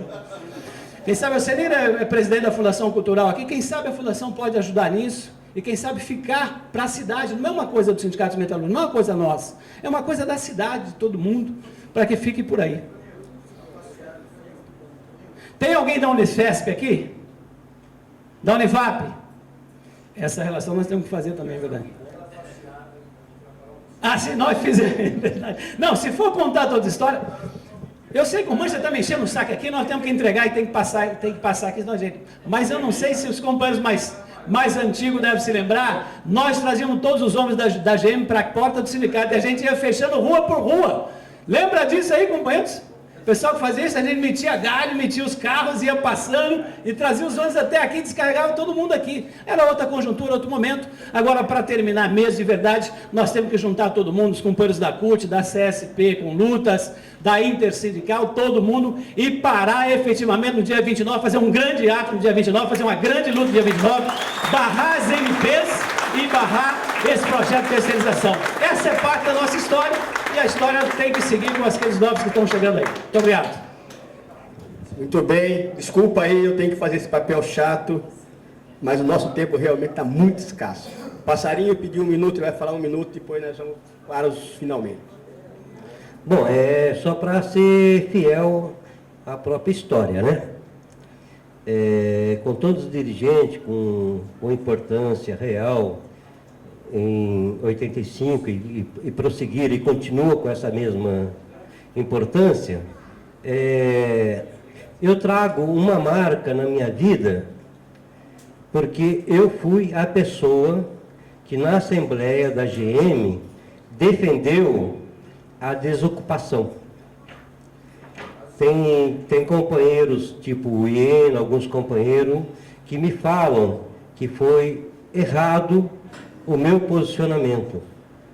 No momento que eu via que a nossa luta dos metalúrgicos de São José era uma luta isolada, porque no momento de crise política, se nós tivéssemos mais agrupamentos, né, mais metalúrgico no país, com o mesmo posicionamento nosso, a gente podia interferir na conjuntura. E nós não, isoladamente, nós não poderíamos interferir. Concorda, Corpo? Nós estávamos isolados. Na verdade, a luta da GM não era uma luta conjuntural, propunha uma luta de mudança de estrutura, certo? E eu, corajosamente, defendi a desocupação contra a posição do Pedro Rosa, que foi orientado pela Convergência Socialista, tá? Então, esse dado histórico é bom estabelecer, que inclusive confundiu algumas cabeças de alguns companheiros tipo Iena, tá? Tipo Borginho, tipo Ivo, que falou, até o próprio companheiro alemão. Naquele momento, eu tinha uma visão precisa, estávamos isolados, defendi a ocupação, tá? Então, a Convergência Socialista escalou Pedro Rosa para defender a permanência. É um dado histórico que é importante falar para nós não nos arrogarmos sem ter precisão no momento que nós estamos vivendo, tá? É isso, companheiro. Muito bem. Nós vamos ter que fugir o protocolo. Vamos fugir ao protocolo um pouquinho. Bom, pessoal, eu pedi 2 minutos de época. Bom, eu acho que a posição, deixar claro, que a Convergência Socialista, eu não acho que confundiu, não. Confundiu a cabeça, eu discordo, claro. Discordo, claro. Eu fui até impedido na época de falar na Assembleia, claro, que eu ia falar a continuidade da greve da ocupação da fábrica. Então eu não fui influenciado por ninguém, fui influenciado por o meu espírito de luta, que continua do mesmo jeito. Então eu acho que não foi bem assim, é questão de influenciado pela Convergência Socialista, certo? Eu acho que tem um espírito de luta, cada um segue seu. E deixar claro uma coisa, um companheiro, inclusive em Jacareí, a maioria dos companheiros de Jacareí que conviveu comigo na luta era da Convergência Socialista, e eu não fui. E eu não era correto, não era 103, eu era fisicamente fui filiado no PT, saí do PT desde 98, depois até teve um grupo dos 13 que ficou famoso, que nós criamos aqui dentro, devido a alguns debates que nós tivemos em embate, certo? E eu participei de vários encontros do PRC, PCBR, defendi na época aquele assalto em Brasília, não pelos atos que foi feito, num congresso do PT, que foi Vicentinho, e Jaime Meneghel defendendo, eu fui lá defender favorável, não pelos atos, porque nós estamos aqui há 3 dias, não podemos expulsar os companheiros, como foram os companheiros da Convergência expulsos, e depois trouxeram o Collor, trouxeram o Sarney para dentro do governo, que está isso, que nós estamos vendo hoje que está acontecendo no nosso país. Certo? Muito obrigado. Muito bem, Ana, valeu. Eu queria... companheiros, a gente vai ter que partir finalmente.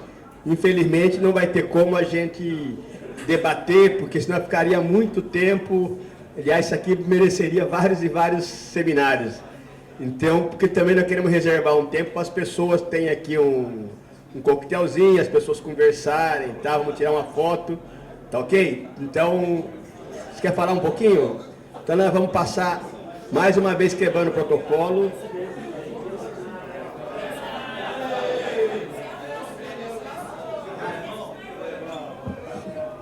Pessoal, eu pedi para falar porque eu era o caçula, né? Eu era o caçula da greve.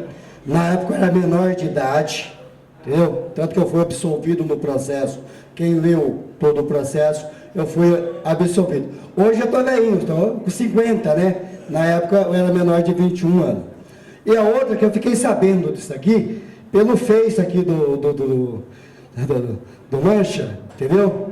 E eu, para ser sincero para vocês, eu não dormi essa noite. Sério.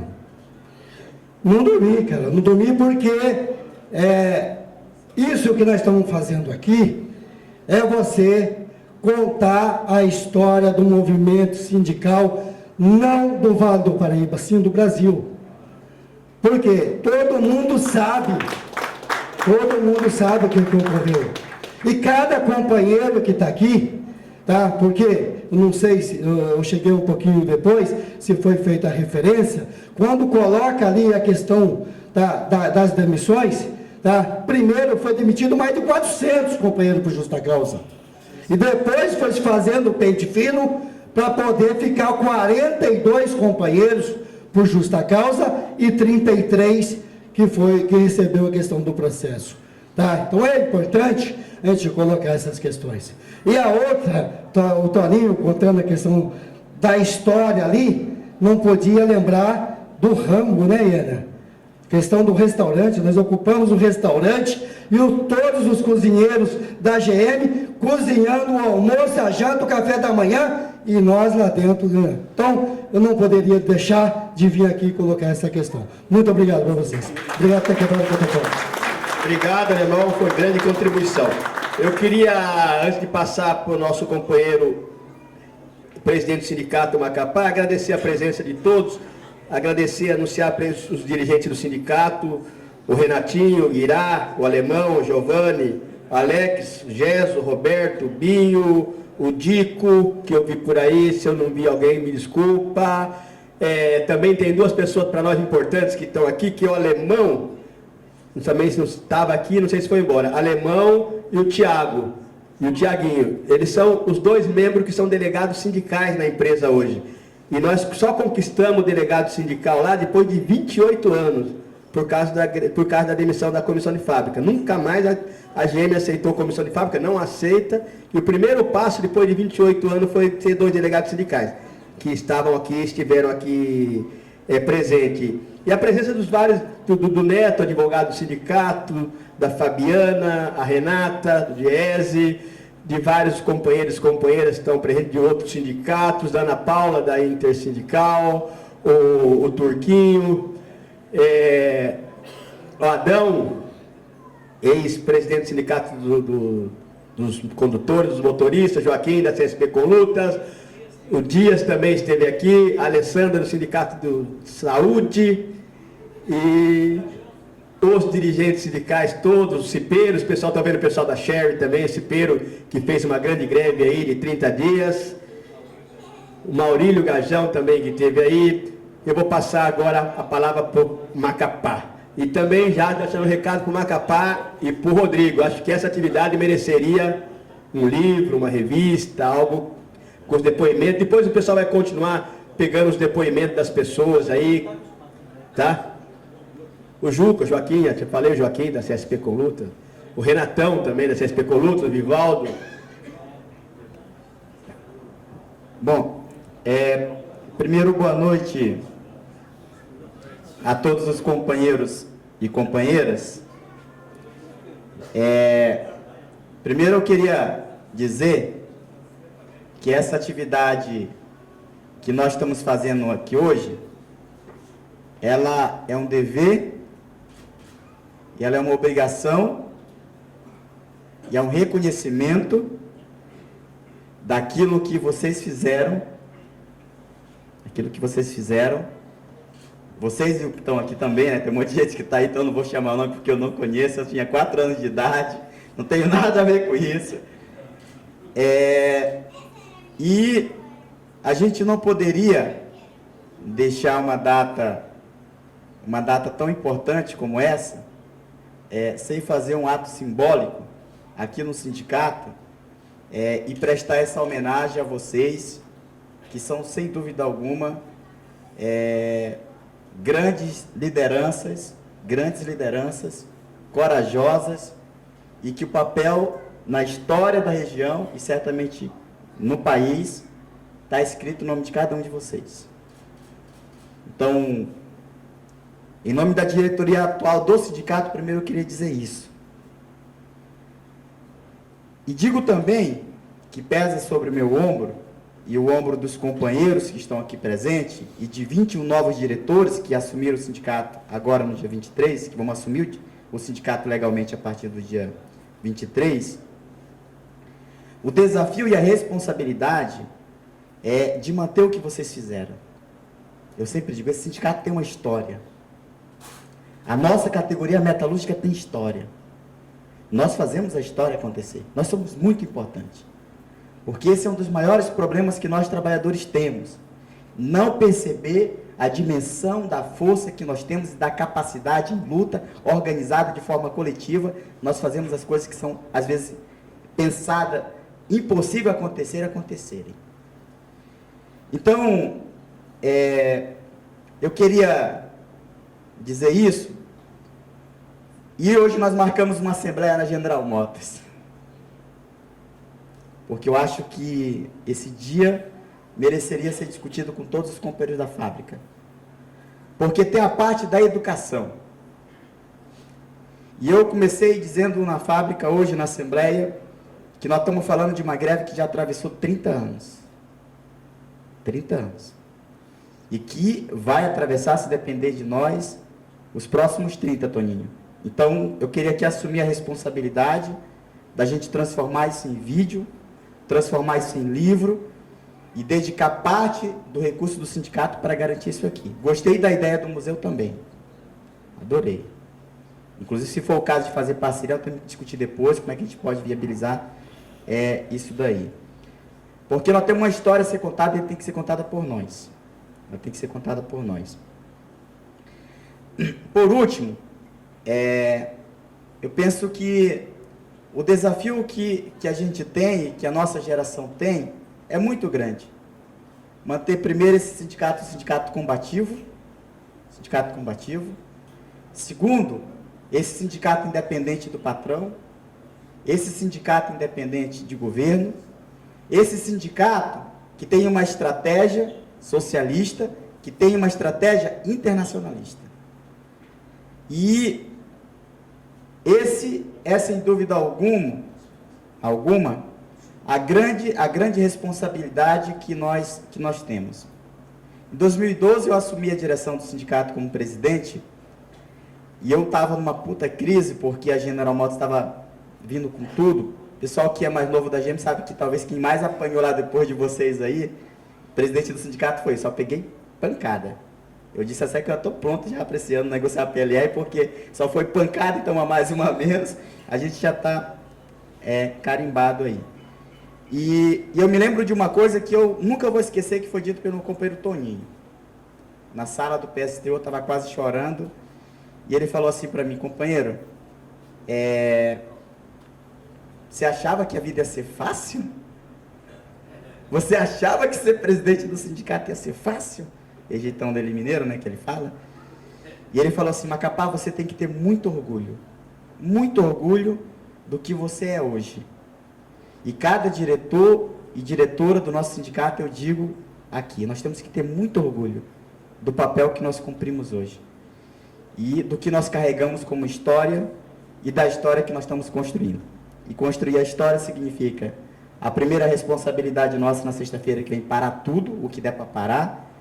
Eu falei, fazer com que o Vale do Paraíba diga não à terceirização, não ao ajuste fiscal, não às medidas provisórias, não a essa política econômica, esse modelo que está sendo aplicado que favorece os banqueiros, as grandes empresas, que penaliza os trabalhadores, e nós precisamos construir uma alternativa dos trabalhadores poderosa nesse país, que de fato possa fazer com que as madrugadas, as noites mal dormidas, a fome que a gente passa na porta da fábrica, um dia a gente possa poder dizer que nós estamos vivendo uma sociedade de fato, que nós trabalhadores produzimos a riqueza e podemos usufruir dela, que é uma sociedade socialista. Então, eu termino com isso, dizendo o seguinte, viva a greve de 85! Viva! Viva os lutadores da greve da GM! Viva! Viva a classe operária brasileira! Viva! Grande abraço! Não acabou não, Joaquim. Bem, companheiros, primeiro eu gostaria de agradecer a todos e a todas a presença, pedir desculpas se eu não consegui anunciar algumas pessoas, estou vendo ali o Babão, diretor do sindicato aqui também, o Valmir, Cobrinha,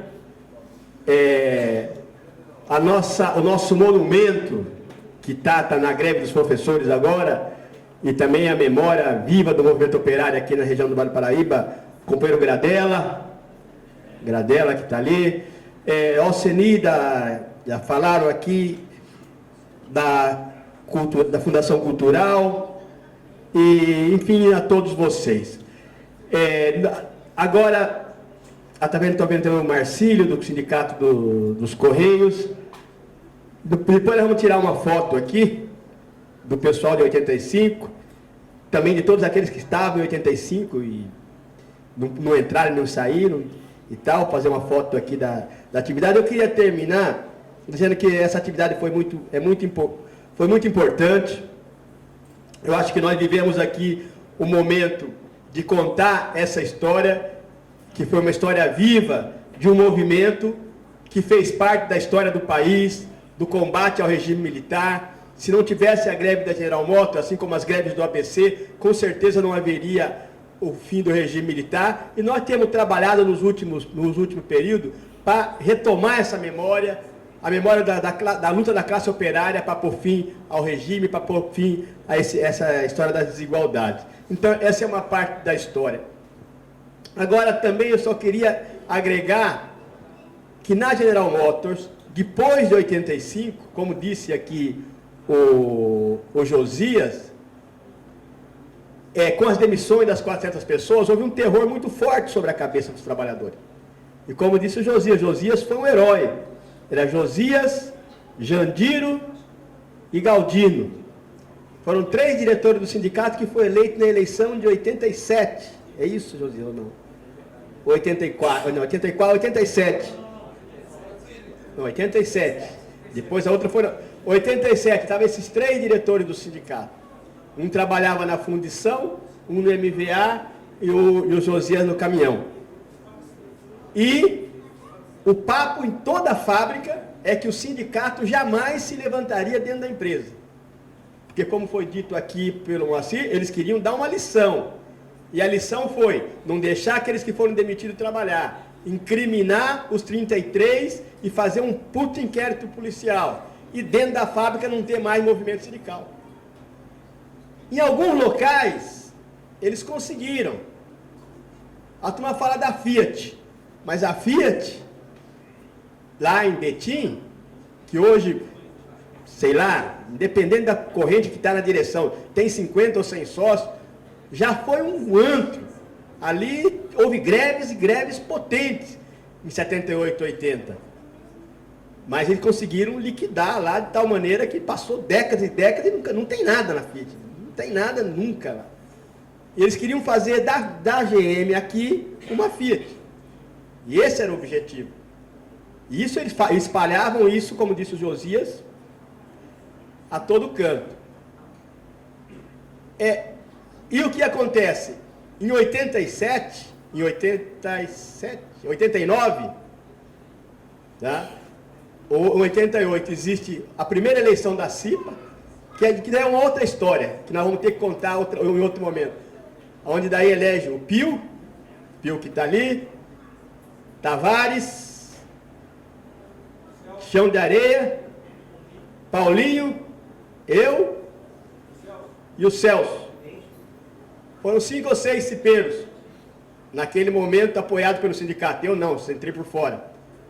Mas foram 5 ou 6 cipeiros. Em 89, 5 pessoas numa reunião aqui no sindicato, o Pio me lembrava outro dia, decidimos que ia parar a GM, subimos lá no caminhão, o Josias, né, que Josias era o dirigente, lá no caminhão, e do caminhão saiu o piquete que parou a GM, ficamos 30 dias de greve, em 90, 89, depois 90, e se levou novamente todo o ciclo de greve. Aquilo que eles queriam destruir, eles não conseguiram destruir. Mas esse era o objetivo. Então, a retomada do movimento das greves na GM, eu acho que deve ser palco de um outro período, outra história, e contar também essa história, porque é importante para que outros possam saber. Eu também agora queria, para terminar, colocar a última coisa. Essa greve foi histórica, reduziu a jornada para 40 horas semanais, 44 horas semanais.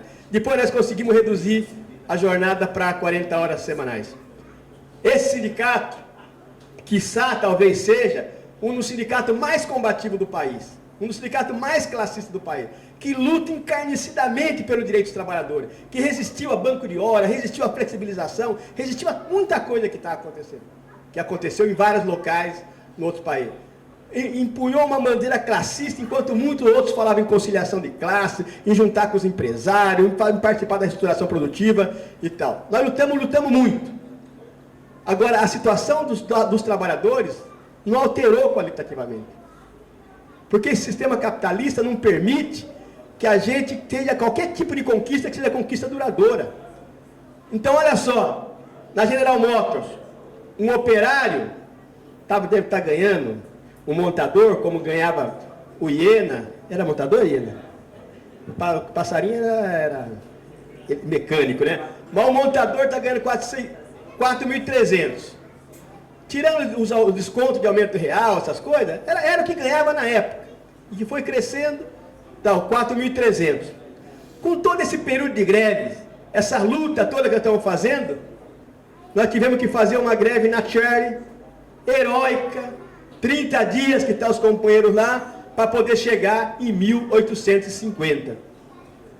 E 1.850 é o salário da nova fábrica da GM, se vier instalar no mês, em 2017, né? No ano que vem, se vier instalar essa fábrica, vai se instalar com salário de 1.800, 1.900, 2.000 reais. Ou seja, menos da metade do que ganhava o Iena, do que ganhava o Passarinho, do que ganhava aqueles lutadores naquele período. Então, se não tiver uma mudança, que não é uma mudança de ter mais ou menos salário, se não tiver uma revolução, se não tiver uma mudança na estrutura, a própria geração vai ter que brigar mais 30, 40 anos para depois chegar na metade da geração passada. É isso o futuro que nós queremos para o nosso jovem? É isso que nós queremos o futuro para minha filha Giovana, para os nossos netos?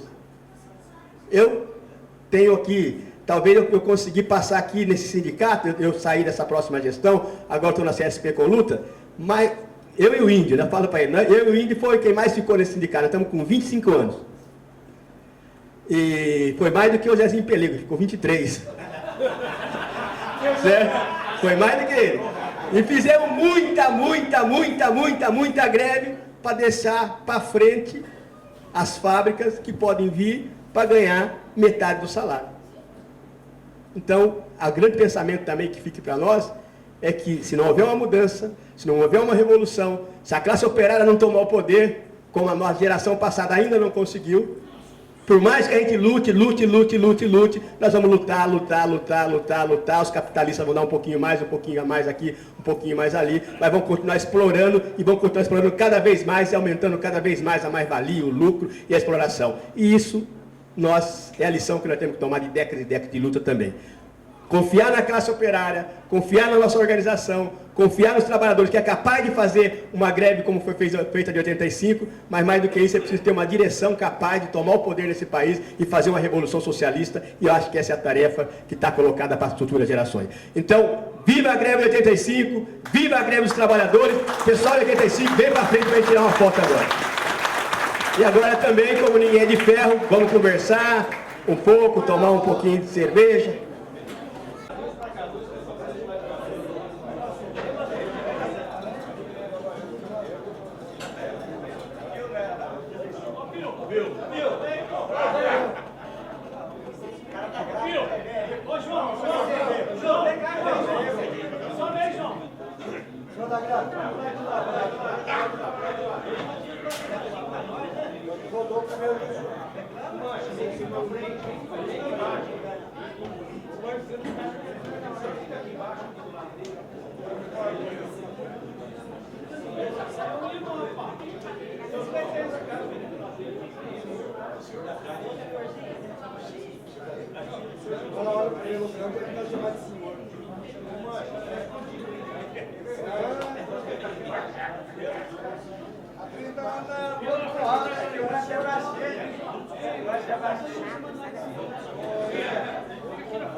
Pode chegar mais pro ladinho, senhor.